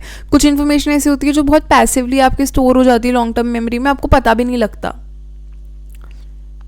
डेप्थ ऑफ प्रोसेसिंग की अगर हम बात करें तो ये अगेन हमारे क्लैक और लॉकहार्ट ने ये बताया कि जो मेंटल प्रोसेसिंग की डेप्थ होती है वो डायरेक्टली इन्फ्लुएंस करती है कि हम कितने अच्छे से रिकॉल कर पाएंगे कोई चीज़। जैसे वर्ड्स जो हैं, words are processed more, words that are processed more deeply are remembered more easily, ठीक है। जिस तरीके से आप किसी चीज़ को एफर्ट लगा लगा के अगर करोगे, ज़्यादा प्रोसेसिंग चाहिए होगी, तो वो चीज़ आपको ज़्यादा आसानी से आ जाएगी। अब देखो 3 टाइप की होती है इनकोडिंग, योर स्ट्रक्चरल इनकोडिंग जिसको हम शैलो इनकोडिंग भी कहते हैं, जिसमें क्या होता है कि फिजिकल फीचर पे फोकस रहता है कि कैसा दिख रहा है वो। जैसे कि पटेटो, तो वो कैपिटल में लिखा हुआ है, तो पटेटो POTATO, तो वो फोकस कैपिटल लेटर्स पे जा रहा है, तो ये स्ट्रक्चरल हो गई, आपकी शैलो इनकोडिंग हो गई। फोनोलॉजिकल वो होता है जहाँ पे साउंड की फोकस हो रहा है या राइम पे फोकस हो रहा है। हॉर्स राइम कर रहा है कोर्स से, तो वो राइमिंग आ गई, राइम शाइम, तो वो भी खुद ही राइम हो गई, तो वो फोनोलॉजिकल हो गया। इंटरमीडिएट इसको कहते हैं, क्योंकि शैलो में तो कोई एफर्ट ही नहीं लग रहा, आप बस देख रहे हो। इंटरमीडिएट में आप प्रोसेस कर रहे हो उसको कि हाँ ये किस चीज़ के साथ राइम कर रहा है। तो जैसे पत्ता टू कट्टा, very bad example but yeah it just came to my mind, तो ये किस चीज़ से राइम कर रहा है, वो आपका फोनोलॉजिकल हो गया। Then we have semantic encoding, जो डीपेस्ट प्रोसेसिंग होती है, जिसके अंदर आप मीनिंग निकाल रहे हो पूरे वर्ड का, ठीक है। टेबल आप किसी सेंटेंस के अंदर फिट करके देखो कि I am working on a table, ठीक है। अब देखो तुम ये ट्राई कर लो, the man peeled the table, इसमें तो फिट नहीं होगा ना, so table clearly does not mean something that could be peeled off. So आप उसको वर्ड के मीनिंग के साथ प्रोसेस करते हो। फाइंडिंग्स ये कि सिमेंटिक में सबसे ज़्यादा रिकॉल होता है और स्ट्रक्चरल में कम होता है। क्यों? क्योंकि अभी हमने वही कहा कि जितनी ज़्यादा प्रोसेसिंग होगी उतना ज़्यादा आपका अच्छे से रिकॉल रहेगा। मॉडल को काफ़ी क्रिटिक भी करा गया है कि जो प्रोसेसिंग की डेप्थ है वो आप बहुत इफेक्टिवली मेजर नहीं कर पाओगे. मतलब it's not possible because you can not get in side somebody's mind and studied. Brain तो तुम फिर भी पॉइंट तक देख सकते हो, तुम किसी के माइंड में घुस के नहीं पता कर सकते कि मतलब या कितनी प्रोसेसिंग हो रही है. You can't fully measure it. अगर देखो देयर आर स्टूडेंट्स जो डिफरेंट मेथड से याद कर रहे हैं. कोई फ्लैश कार्ड से याद कर रहा है. अब देखो देखा जाए तो फ्लैश कार्ड में just reading the word, but when you are writing things out, एक चीज़ तुम नीचे लिख रहे हो तो तुम्हारा एफर्ट ज़्यादा लग रहा है. बट इट इज़ सीन कि फ्लैश कार्ड्स के अंदर आपका ज़्यादा ईजी रिकॉल रहता है. जो जितनी अच्छी परफॉर्मेंस है आप उसको डायरेक्टली अज्यूम नहीं कर सकते कि वो ज़्यादा प्रोसेसिंग हुई होगी, उसके पीछे रिकॉल हो रहा है. अब हम एक्सपोजर और रिहर्सल की बात करें तो सिर्फ एक्सपोजर जो है वो सफिशिएंट नहीं होता, रिपीटेड एक्सपोजर होना चाहिए. और अगर आपका मान लो एक्सपोजर होते जा रहा है पर आपकी कोई थिंकिंग नहीं हो रही तो वो शैलो प्रोसेसिंग ही है. मतलब देखो many people can not draw a coin accurately. तुमने कितनी बार 10 रुपये का नोट देखा है? If I ask you to recognise it, तुम रिकॉग्नाइज कर लोगे because you have seen it, but will you be able to draw that? No. Will you be able to figure out कि उसके अंदर जो लिखे होते हैं, I don't know that is called, नीचे एक सीरियल नंबर लिखा होता है, एक सीक्वेंस होती है. Would you be able to even recall उस सीक्वेंस में कितने नंबर्स होते हैं? नहीं ना. तो तुम कितनी ही बार सेम चीज़ देख लो, पर अगर आपने उस पर एंगेज नहीं करा डीपली, अगर तुम कितनी ही बार मेरी वीडियोस देख लो, अगर तुमने समझने की कोशिश नहीं करी, खुद से दोबारा रीड नहीं करा, तुम्हें चीज़ें याद नहीं होंगी. देखो अगर तुम सेम चीज़ बार बार पढ़ रहे हो, एंगेज नहीं कर रहे, तो लॉन्ग टर्म रिटेंशन तो नहीं होगा. हो सकता है तुमने वीडियो देख ली, कल तुम्हारा पेपर है, तुम पेपर दे के आ गए, अरे भाई पेपर तो बहुत अच्छा गया, पर 3 दिन बाद भूल गए. क्या मतलब वैसी पढ़ाई का? मतलब because these are the things that you gonna do in your future exams also. कुछ भी दे दो तुम अपना, आगे कोई एंट्रेंस दे दो, all these things will come. This is your base and MCQ में आएंगे. मेंटेनेंस रिहर्सल की अगर हम बात करें तो it involves rote repetition without attempting to derive meaning. मैंने नंबर दे दिया 1 2 1 8 7 5, तुम बार बार कर रहे हो 1 2 1 8 7 5 1 2 1 8 7 5 1 2 1 8 7 5. You want learn it like that. मतलब यू कैन ऑब्वियसली, बट वो तुम सिर्फ रोट रेपिटेशन कर रहे हो. तुम्हारी जो मेमोरी है, तुम्हारी जो इन्फॉर्मेशन है वो वर्किंग मेमोरी के अंदर रहेगी, ठीक है, बट आप उसको बहुत ज़्यादा एफर्ट नहीं लगा रहे कि आप उसको लॉन्ग टर्म में ट्रांसफ़र कर रहे हो. ठीक है, जैसे तुम पढ़ते हो तो तुम रट्टाफिकेशन वाला whole concept is your maintenance rehearsal and it does not work for a longer time. It does not work. अब मैं इसी को मीनिंग दे दूँ कि मैं एक चली, मुझे 2 दोस्त मिले, हमने एक आइसक्रीम खरीदी, 8 बच्चे थे, ऐसे कर करके अगर मैं याद करूँगी ना तो I will be able to learn it better. Why? Because वो जाता है हमारा एलॉबरेटिव रिहर्सल. मैं मीनिंग निकाल रही हूँ, कनेक्शन निकाल रही हूँ, कॉन्टेक्स्ट दे रही हूँ उस चीज़ को. ये काफ़ी ज़्यादा यूज़ होता है प्रोफेशनल स्टेज एक्टर्स पे कि वो कैरेक्टर को समझते हैं. वो लाइन सिर्फ याद करके तो कोई भी बोल लेगा, तुम वो इमोशन ला ही नहीं पाओगे. They understand, they try to get into that character. That is your elaborative rehearsal. फिर यही चीज़ें आपकी लॉन्ग टर्म के अंदर ट्रांसफ़र हो जाती हैं. And maintenance, I am not saying कि मेंटेनेंस में ट्रांसफ़र नहीं होती हैं, बट उतना या तो वो रहेगी नहीं लॉन्ग टर्म में उतने टाइम तक, या फिर तुम मतलब उतने अच्छे से प्रोसेस नहीं कर पाओगे, ये कह लो. जिसमें आप पुरानी इन्फॉर्मेशन से कनेक्ट करते हो, नई इन्फॉर्मेशन को पर्सनल लाइफ से कनेक्शन ड्रॉ करते हो और ज़्यादा प्रोसेस करते हो मीनिंग को. अब हम बात कर लें अगर ऑर्गेनाइजेशन एंड इमेजरी की, तो इम्पोर्टेंस क्या होती है ऑर्गेनाइज्ड इनकोडिंग की. Memory is enhanced when information is organised into meaningful patterns. जैसे कि हमने पढ़ा एलैबोरेटिव रिहर्सल के अंदर कि जितनी ज़्यादा आप मेमोरी को अच्छे मीनिंगफुल पैटर्न्स के अंदर बनाओगे उतना easily will be able to learn it. जैसे कि K Anders Ericsson and Peter Polson ने एक स्टडी करी थी जिसमें a waiter could memorise complex order by categorising them into entry, temperature, side dish, dressing. तो उसके हिसाब से वो याद कर पाता था, तो उसने सिस्टमैटिक एनकोडिंग बना दी. ठीक है, जैसे 1000 island, oil and vinegar, blue cheese, oil and vinegar. तो इसने इनको फर्स्ट लेटर से याद कर लिया कि हाँ T stands for this, O stands for oil and vinegar, B stands for blue cheese, ऐसे कर करके.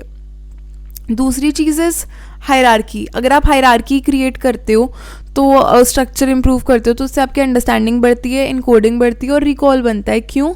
क्योंकि हर एक thing that you do is like a cue for the next thing. ठीक है, तो मतलब अगर मैंने ये करा कि if I am learning ABCD, तो मैं A बोल रही हूँ, B बोल रही हूँ, B के बाद मुझे C अपने आप याद आ जाएगा, बिकॉज वो एक हायरार्की में है, एक ऑर्गेनाइजेशन के अंदर जिसमें वो वर्क कर रहे हैं, साथ में एक का रिकॉल होगा तो मैं दूसरे का भी आएगा. ठीक है, नेक्स्ट इज़ योर हाँ, अगर आप वही विजुअल हायरार्की में बनाओगे तो आपका रिकॉल बेटर हो जाता है. Next is chunking. चंकिंग मैंने ऑलरेडी एक्सप्लेन कर दिया था तुम लोग को, but still when you make smaller chunks, जैसे कि IRS, YMCA, IBM तो याद नहीं होगा, तो उसे IRS, YMCA, IBM, CIA, FBI, इनको अलग अलग अलग अलग में ब्रेक कर दिया. इससे क्या होता है, तुम्हारा मेमोरी लोड कम होगा और वर्किंग मेमोरी की एफिशिएंसी बढ़ेगी. Visual imagery and dual coding की बात करें तो एलन पैवियो ने हमारा डुअल कोडिंग थ्योरी दी थी, जिसमें कहा कि जो इन्फॉर्मेशन है it can be stored in 2 forms, verbal form and visual form. ये दोनों आप अपना रिकॉल इम्प्रूव करने के लिए यूज़ कर सकते हो. Abstract concepts are harder to visualise in concrete one. जिस चीज़ का आपको बहुत अच्छे से इमेज नहीं पता, आपको पता नहीं है फुली वो चीज़ क्या है, जो फिलोसफीज़ की हम बात करते तो हम उनको उतने अच्छे से विजुअलाइज नहीं कर पाते. जो हमें पता है कि अगर I know that this is a leaf, okay, so I am able to visualise it better ना. बट अगर मुझे पता ही नहीं है क्या है, अगर मैं इसको लेट्स से वेट मैं इसको ये कर दूँ, then I wouldn't know what this is, क्योंकि एब्स्ट्रैक्ट फॉर्म में आ गया. I can make meaning out of it. मैं इसको लीफ भी बोल सकती हूँ, मैं इसको फ्लावर में भी कन्वर्ट कर सकती हूँ. I can do any thing out of it because वो एब्स्ट्रैक्ट है. तो अगर आपके पास कॉन्क्रीट कुछ चीज़ होती है then you can easily visualize it. जैसे कि ये तो चलो मैंने बहुत ही तुम्हें ऑन ग्राउंड एग्जाम्पल दे दिया, बहुत ही चीज़ उठा के दिखा दी. Do not write that out in your exam. Let's take the example of jealousy. तो jealousy is harder to form images than for concrete nouns. तो मतलब jealousy के बारे में how will you generate an image of what it is like to be jealous? But you can generate if I give you a name, if I say Rahul, you have someone in your life named Rahul. If I say Riddhi, you might have somebody in your life named Riddhi. तो तुम्हारे mind में concrete चीज़ है, वो तुम्हारे mind में आ गई. jealousy क्या है? jealousy is a feeling. How do you visualize that? Then हमारा आता है method of loci and see loci psychologist in loci. So Asian Greek memory strategy है ये, जिसके अंदर आप इन्फॉर्मेशन को पुरानी चीज़ों से अगर लिंक करोगे तो आपको बेटर चीज़ें याद होंगी. ठीक है, जैसे कि आपको याद करना है to remember your working memory components. तो आपने समझ लिया एडमिन बिल्डिंग जो है, जो सब संभाल रही है, दैट्स योर सेंट्रल एग्जीक्यूटिव. सारी अटेंशन का काम यही कर रहा है. Your art studio is your visual spatial. So your visual spatial sketchpad is your art studio. वहाँ पे सारा कुछ क्रिएटिव हो रहा है. Phonological loop is your music room, क्योंकि साउंड्स आ रही हैं. Episodic buffer is reporting everything, तो वो न्यूज़पेपर ऑफिस मान लो उसको. एंड निमोनिक डिवाइसेस मैं एंड में कवर कराई दूंगी. ये सब इनकोडिंग के ऊपर ही है.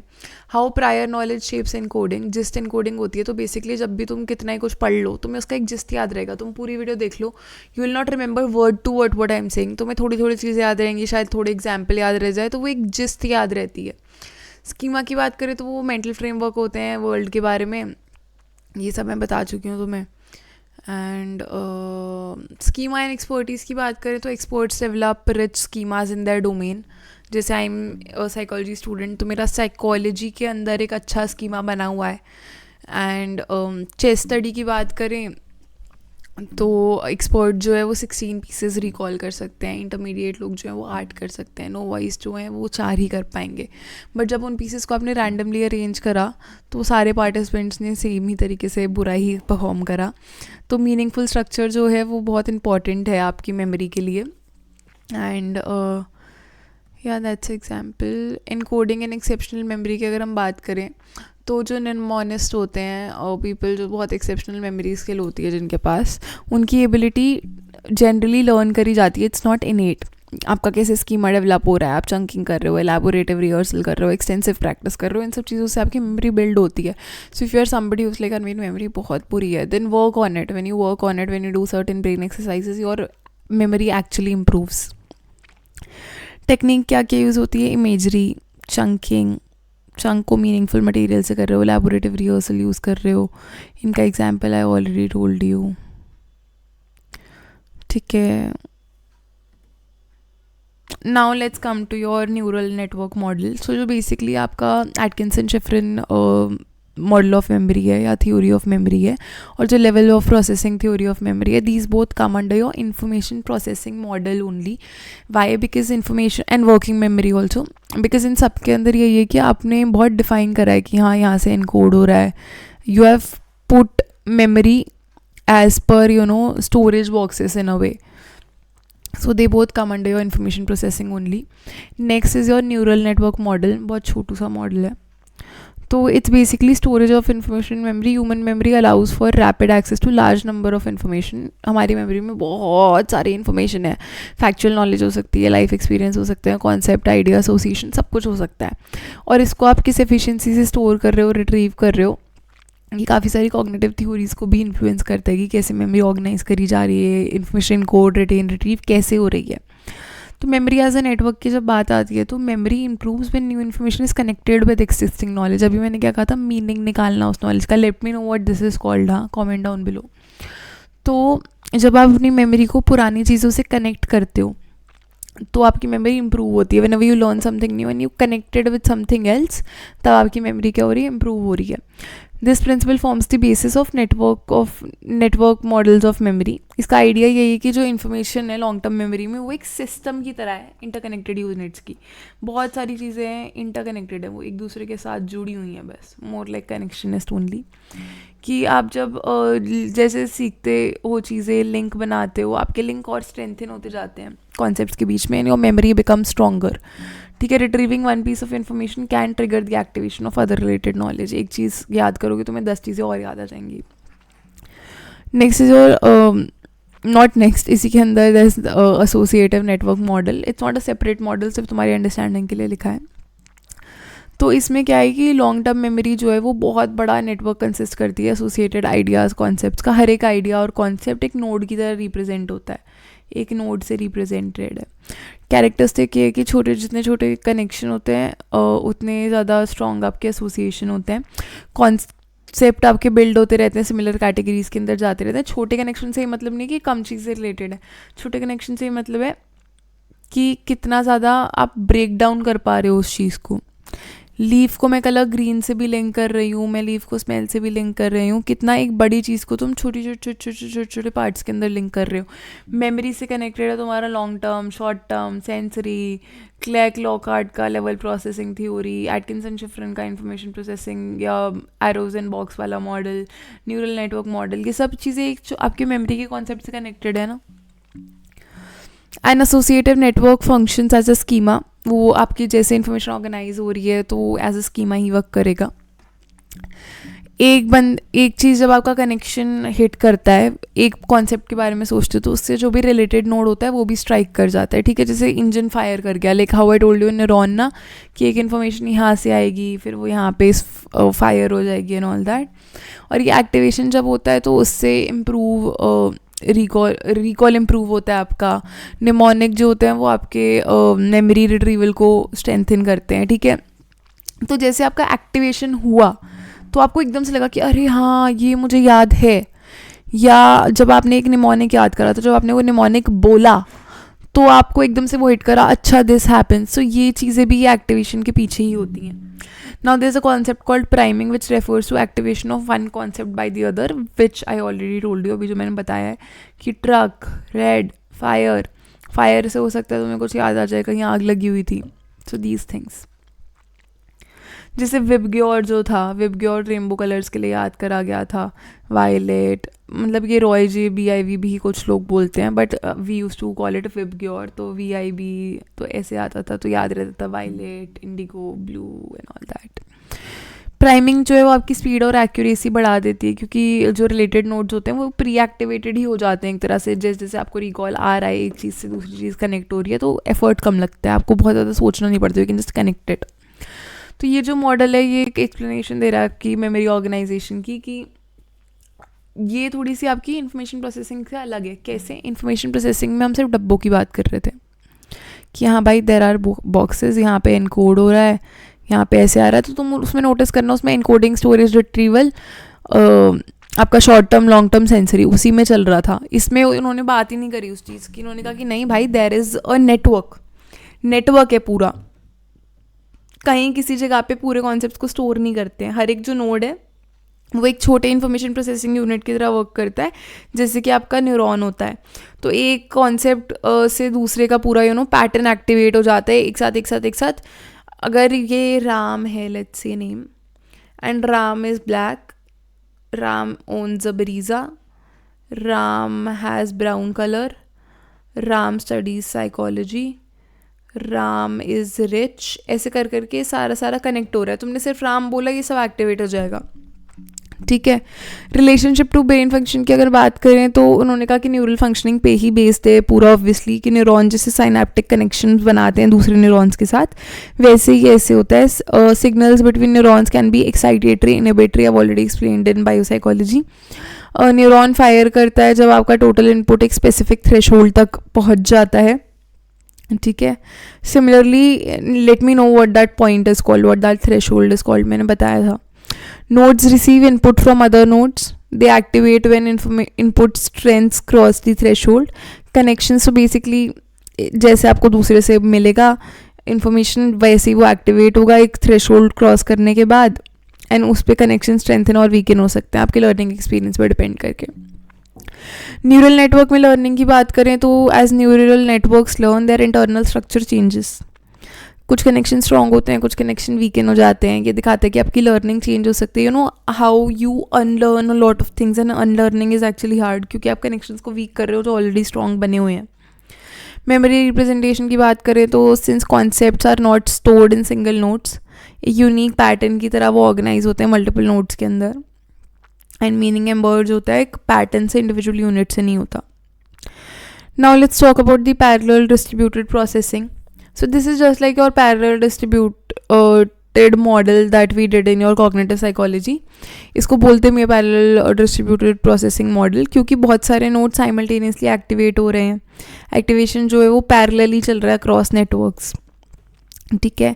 एंड रिट्रीवल के टाइम पे active nodes prime other nodes, producing rapid access to stored information. Active node जो है वो बाकी नोड्स को भी एक्टिव करेगा ताकि जो भी इन्फॉर्मेशन स्टोर है वो आपको मिलती जाए.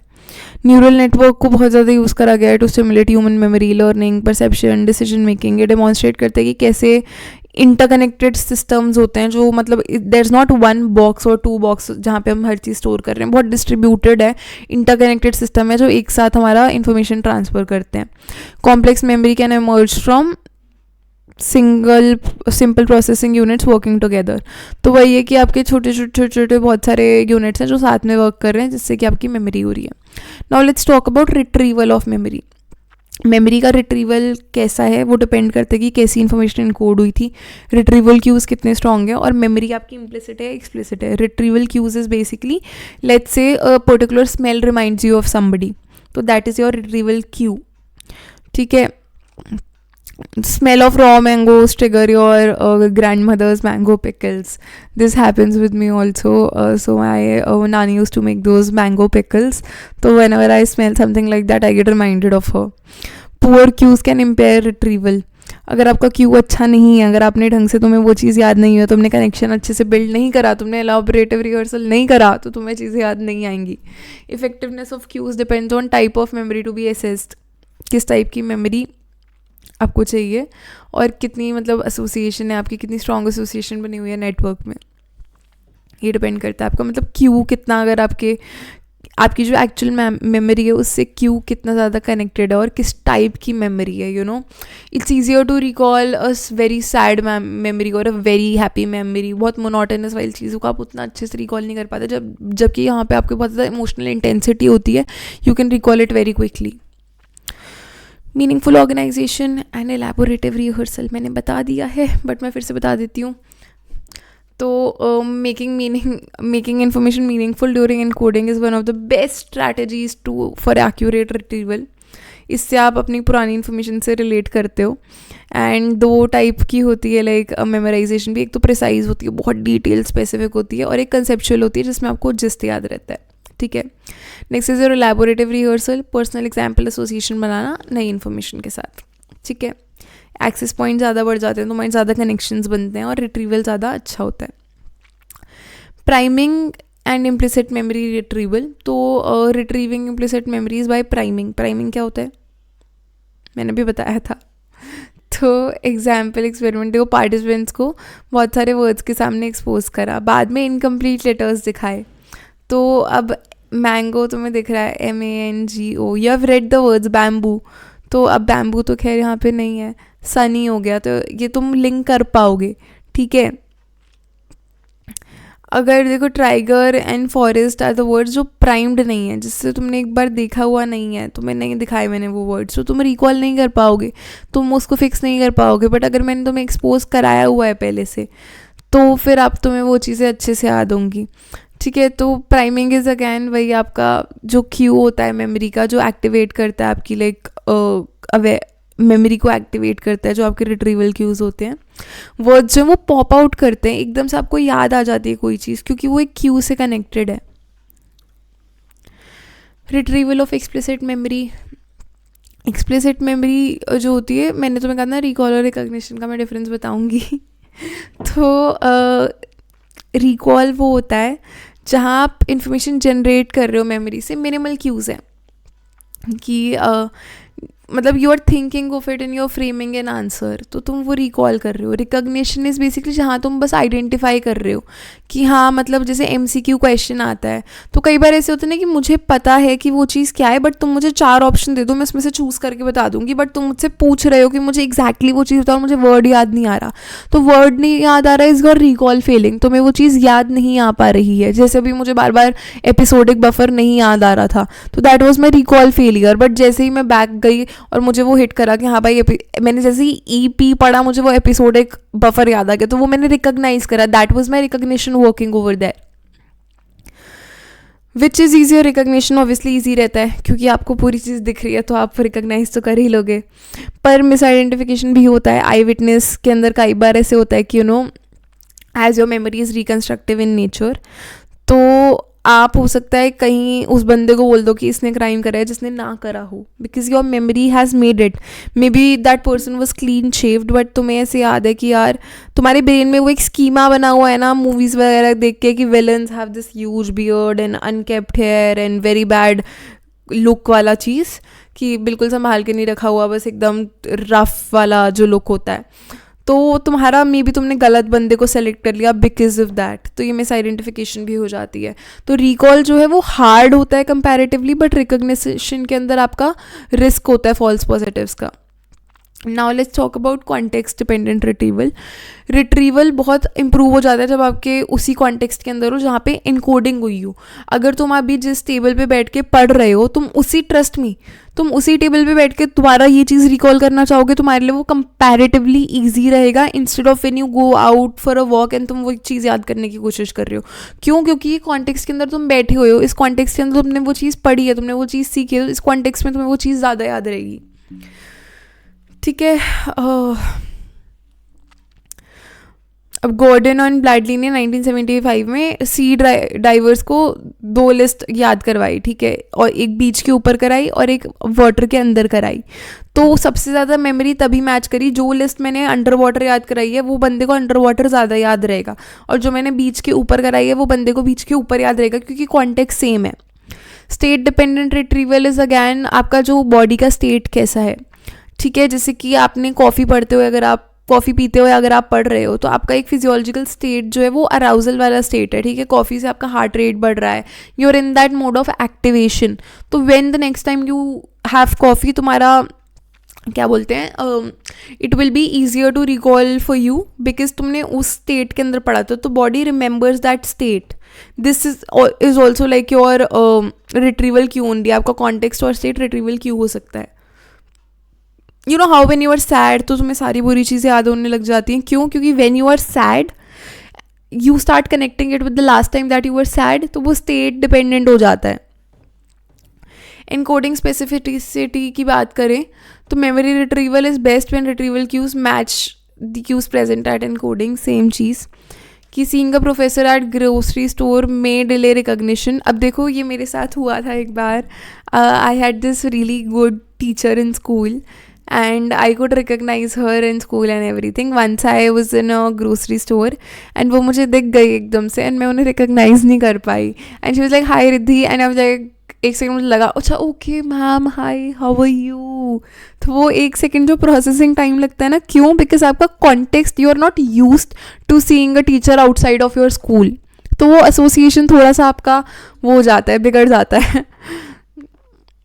टॉकिंग टू अ चाइल्डहुड, अब ऐसे भी होता है कि मान लो यू हैव समबडी जिससे आप बहुत टाइम से टच में नहीं हो, मे बी साल हो गया 2 साल हो गया, when you get in touch with them और व्हेन यू सी देम, तो वो वाली चीज़ ट्रिगर हो जाती है. इनफैक्ट व्हाट हैपेंस इज कि let's say that I am giving an example, you broke up with somebody, okay, and it's been a long time since you guys haven't talked, been 6 months, 7 months, year, 2 years, whatever, and ekdam se you hear that person's name and ekdam se you become very sad, and ekdam se let's say that you were 16 when a particular thing happened to you, and तुमने उसके बाद एकदम वो हो गया, brush off हो गया, हर चीज़ ख़त्म हो गई, and you think that you are over it, and now you're in a much more regulated state. As a 16-year-old, there are a lot of things that we all go through, and I feel at that stage, it's my personal interpretation that you are, you know, doing a lot of things that maybe at the age of 19 or 18 you might find embarrassing, or you might find like यार ये तो इतना कुछ तो हुआ ही नहीं था, ये क्या हो गया, why did I do that, why did I do this. But when you are 16-year-old, that's your reality. तो जब तुम्हें कोई वही चीज़ बोल देता है, या एक पर्टिकुलर पर्सन किया, या तुम्हारे जो ट्रॉमा हो गया, कुछ भी चीज़ हो गई, उसको याद दिला देता है, you notice, you will start acting that age. You will literally notice, and this I am saying from my personal experience, this has happened with me, and that too very recently. So I started, I heard of something 5 years back, and 5 years back I used to doubt myself so much, and the entire week after this, after that particular thing happened, I just started doubting myself. I started being very irritated and very, you know, like the person that I was 5 years back, and I was like what's happening. Then I looked up some research on it, and that is your encoding specificity. ठीक है, तो वो जो trigger कर जाता है एक particular चीज़ से आपकी दूसरी चीज़. अब देखो बोजॉक ने हमारे 2000 के अंदर एक बताया कि आप मेमोरी लर्निंग को कैसे इम्प्रूव कर सकते हो. अब डिज़ायरेबल डिफ़िकल्टीज़ इंट्रोड्यूस कराओ, लाइक प्रोजेक्ट हो गया, प्रेजेंटेशन हो गया, प्रॉब्लम सॉल्विंग हो गया. इससे आप अलग अलग तरीके से सेम इन्फॉर्मेशन याद कर रहे हो. जितनी ज़्यादा एसोसिएशन बनती जाएंगी उतनी ज़्यादा आपकी मेमोरी रिट्रीव होगी. You see how it's easier to forget something जो आपके एक पर्टिकुलर कॉन्टेक्स्ट में था, but if a person is there in your life who is involved everywhere, who knows how you are with your family, who knows how you are with your friends, who knows how you are at college or how you are at a particular place. So forgetting that person is difficult than forgetting maybe a friend who is just there at you at college and बस है exist कर रहा है. So these things also differ. Prospective memory की बात करें तो remembering to perform actions in the future, कि आप याद करते हो ना कि हाँ अच्छा मुझे मेडिसिन लेनी है, अच्छा मुझे कॉल करना, अच्छा मुझे बर्थडे विश करना है, but like I told you I also forget these things, but this is your prospective memory. आप इन फ्यूचर देख रहे हो, आप प्रोस्पेक्ट बना रहे हो एक, ठीक है. More than half of every day memory errors occur due to prospective memory failures. You know what happened with me once? I used to be a swimmer, and there was this friend of mine. We used to go to our practice together because it was little far from our place. So one of our fathers used to drop us, या तो कभी उसके या मेरे. And one day what happened? I came home from school and I slept, and I knew, and he was supposed to confirm whether in morning his father will drop or will my father have to drop. तो वो confirmation का मुझे wait करना था, and I slept, I woke up, I thought कि ये चीज़ करनी थी future के अंदर. That was in my prospective memory, and I woke up and it was a little dark because शाम हो गई थी, and I thought that oh it's the next day. We used to leave around 5:30, mind it. तो हमारा 5:30 ही हो रहा था शाम का भी, एंड आई कॉल्ड हिम, यार bro you did not confirm me who's dropping, it's already morning, we have to go. And he was like आप पागल हो क्या, आर यू ओके, कोई नशे करे हो यार. आई मीन नहीं, क्या हुआ. तो that is your prospective memory in play. वो एरर हुआ मेरा क्योंकि मेरी प्रोस्पेक्टिव में I was living too much in the future. Multitasking जो होती है वो आपके ऑनगोइंग टास्क को डिसरप्ट कर देती है. मैं भूल गई हूँ, अभी शाम है, मैं भूल गई मुझे 10 चीज़ें और करनी है, बट मेरे साइज में मेरे माइंड में वो चीज़ चल रही थी, ठीक है. तो मेरी अटेंशन फुली उस टास्क पे चली गई और मैं भूल गई कि दूसरी चीज़ें भी हैं मेरे पास, कि oh it's already, it's not evening, मतलब it's not morning yet, it's still evening, ठीक है. एंड अगर आप कोई 2-4 चीज़ें साथ में कर रहे होते हो तो कई बार ऐसे होता है, और पेरेंट्स विल टेल यू यार I forgot to take my medicine. How can you forget to take your medicine. Because I got interrupted by something else. तुम्हारा अगर कहीं पे तुम पढ़ रहे हो, तुम्हारा कॉल आ गया ना, तुम आधे घंटे 1 घंटे बाद 2 घंटे बाद तुम्हें लगे यार मेरे को तो पढ़ रही थी. I got off, I took picked up the call, I got off and I forgot about it. क्यों मल्टीटास्किंग हो गई, ऑनगोइंग टास्क डिस्टर्ब हो गया, इसलिए फ़ोन साइलेंट पे डाल के नोट्स बनाया करो जब पढ़ रहे हो. Ah what happened, what just happened. हाँ, how do I, okay, we are just gonna ignore this. I don't know what this is, and I did not put a timer of 3 seconds, but okay. Preventing prospective memory failures. यार ये हटेगा नहीं क्या? मैंने कुछ हट गया, मैंने कीबोर्ड पे कुछ गलत प्रेस कर दिया था.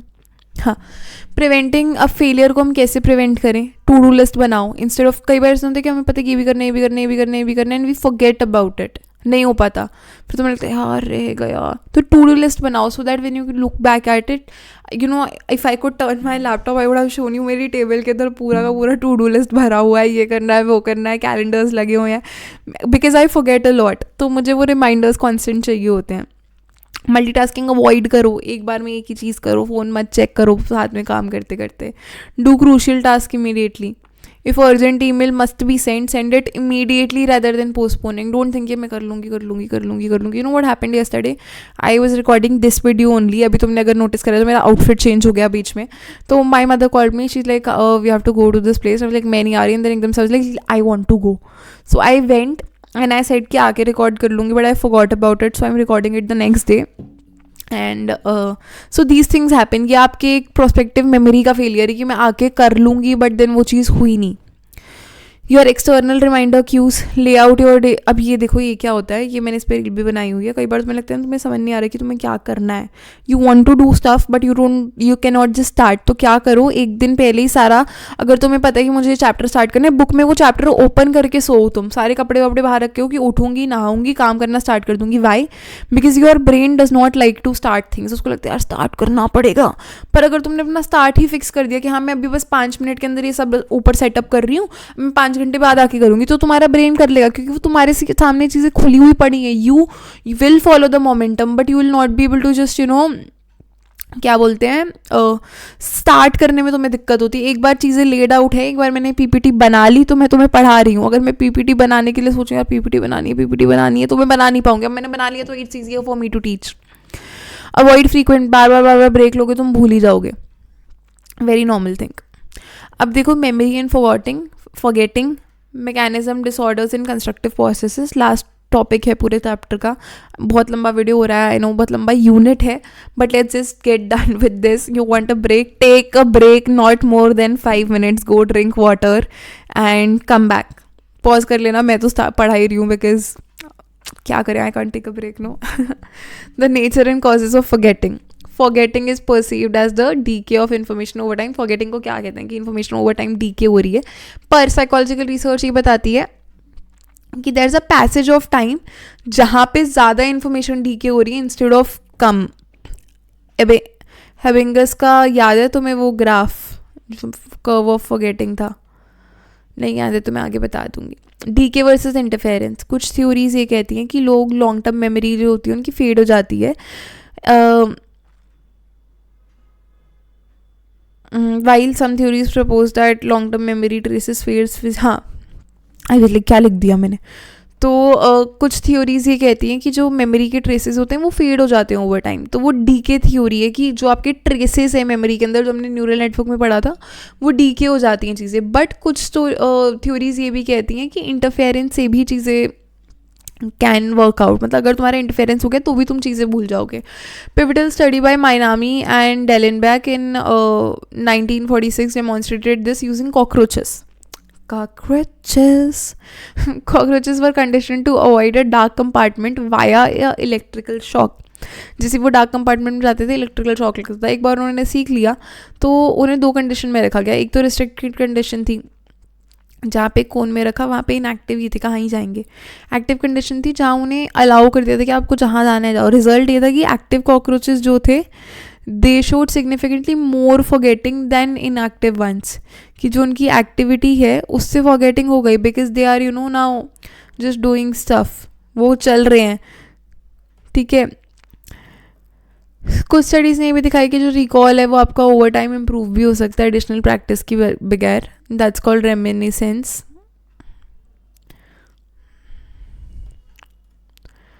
Then we have types of interference. There is mainly हमारा 2 टाइप ऑफ इंटरफेरेंस. तो forgetting generally as I told you तभी होती है जब कंपटीशन हो जाता है 2 इन्फॉर्मेशन के बीच में. जैसे मुझे बाहर जाना था और मुझे यहाँ काम करना था, आई चोज़ बाहर जाना कि अरे आई नीड अ ब्रेक वाली चीज़. Then I forgot about it क्योंकि इंटरफेरेंस हो गई.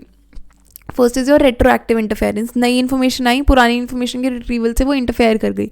जैसे तुमने मान लो स्पेनिश सीख रहे हो, तुमने स्पेनिश सीख रहे हो और तुम्हें फ्रेंच आती है, पर हो सकता है कि तुम जो स्पेनिश की नई नई वोकैबुलरी सीख रहे हो वो तो तुम सीखते जाओ और तुम फ्रेंच भूलते जाओ. जैसे if you guys have seen the modern family, तो उसमें ग्लोरिया यही कहती है कि I am forgetting my Spanish because she was now getting more fluent in English, but उनकी स्पेनिश वोकैबुलरी गिरती जा रही थी.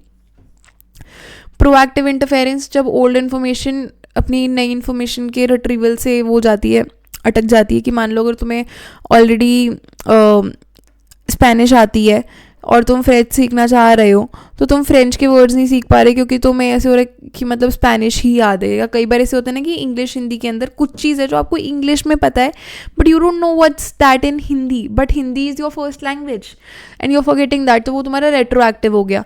प्रोएक्टिव वो होता है जब तुम्हारी पुरानी इन्फॉर्मेशन से नहीं इंटरफेयर कर रही. अब मुझे पता है कि इस वर्ड को मैं हिंदी में क्या कहती हूँ बट मेरे को याद नहीं आ रहा कि मैं इसको इंग्लिश में क्या कहती हूँ. तो that is your proactive interference.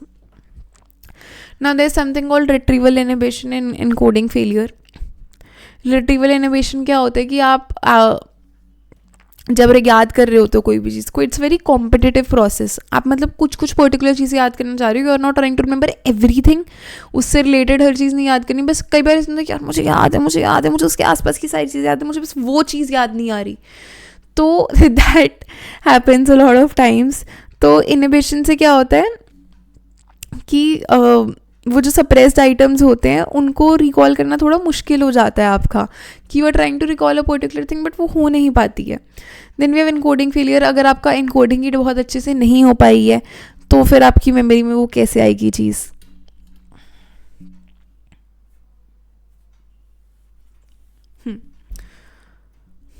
Then we have Ebbinghaus and course of forgetting. German psychologist Hermann Ebbinghaus pioneered the scientific study of forgetting. To avoid influence of prior knowledge, he memorized a list of इन्होंने अपने आप पे करा था, by the way, experiment. I'm telling you that. Nonsense syllables को इन्होंने recognize करा. Savings method use करा कि कितने ज़्यादा कम ट्रायल चाहिए होंगे टू रीलर्न अ लिस्ट जितनी उन्हें पहले याद करी है. जैसे एक बार याद कर ली, उसको रीलर्न करने में कितना टाइम लगेगा. ठीक है. उन्होंने फॉरगेटिंग कर्व दिया जिसमें दिखाया कि मेमोरी जो है आपकी बहुत जल्दी डेटोरिएट होती है, बहुत जल्दी आपकी फॉरगेटिंग होती है. एंड तो इसमें क्या कहा कि जैसे आपने स्टार्ट करा, it starts to decrease, your memory starts to decrease. And वैसे अगर इसके आर के बेसिस पे देखा जाए तो इट वाज अ 8 आवर वाला ग्राफ, कि 8 आवर तक आपका सबसे ज़्यादा मेमोरी चले जाता है. तो इट इज़ सेड ना कि अगर पेपर देने जा रहे हो तो तुम सुबह सुबह रिविजन मार लो. Why? Because now that you have slept the night, तो तुम्हारे 8 घंटे तुम सो चुके हो जब, तो वो 8 घंटे में तुम्हारी फॉरगेटिंग हो चुकी है. मेमोरी इन एवरीडे लाइफ की अगर हम बात करें तो psychologist have identified several phenomenons regarding how memory functions in daily scenarios. Repression and controversy Freud की थ्योरी में बता चुकी हूँ इंट्रोडक्शन टू साइक के अंदर. बट रिप्रेस कर देते हो जब आप एक्टिवली अपनी ट्रॉमेटिक मेमोरीज़ को, ताकि वो कॉन्शियसनेस से निकल जाए, because you do not want to go through it again. Although इसमें बहुत ज़्यादा क्रिटिसिज्म है क्योंकि इसका एविडेंस नहीं है एंड हो सकता है कि सजेस्टेबिलिटी हो जाएगा. थेरेपिस्ट आपको कुछ ज़्यादा बोल देते तो तुम फॉल्स मेमोरीज बना लो. ठीक है. ऑटोबायोग्राफिकल एंड फ्लैशबैक मेमोरीज़ वो होती हैं जो खुद की एपिसोडिक मेमोरीज़ होती हैं. ऑटोबायोग्राफिकल जो अपनी लाइफ के अंदर इंसिडेंट्स हुए हैं. फ्लैश बल्ब मेमोरीज़ वो होती हैं जो बहुत ज़्यादा डिटेल्ड मेमोरीज़ होती हैं, पर्टिकुलरली स्ट्रॉन्ग इमोशनल इवेंट के अराउंड, कि आपको याद है कि हाँ भाई ये बहुत गंदी चीज़ हुई है मेरे साथ, या नॉट मेरे साथ एग्जैक्टली बट लाइक जैसे अभी रेड फोर्ट पे ब्लास्ट हुआ था, तो you remember that because it was a very vivid and detailed memory of something that was a very emotionally arousing event.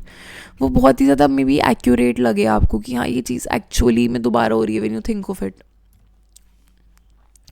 Mood dependent memory होती है, मूड कॉन्ग्रुएंट मेमोरी होती है. अगर आपका मूड अच्छा है जब तुम कोई चीज़ पढ़ रहे हो तो it's you will be able to retrieve it better when you are happy. Mood congruent वो होती है कि उन इन्फॉर्मेशन को रिकॉल करना जो अपने मूड के साथ कंसिस्टेंट है। जैसे अगर आप डिप्रेस्ड हो तो आप सारी नेगेटिव चीज़ों को याद करना वो करोगे, क्या बोलते हो, याद आपकी आती जाएंगी। हेल्थ इम्प्लीकेशन ये कि डिप्रेस पेशेंट्स होते हैं वो ज़्यादा कंप्लेन करते हैं ऑप्टिमिस्टिक पेशेंट्स की कंपैरिजन में।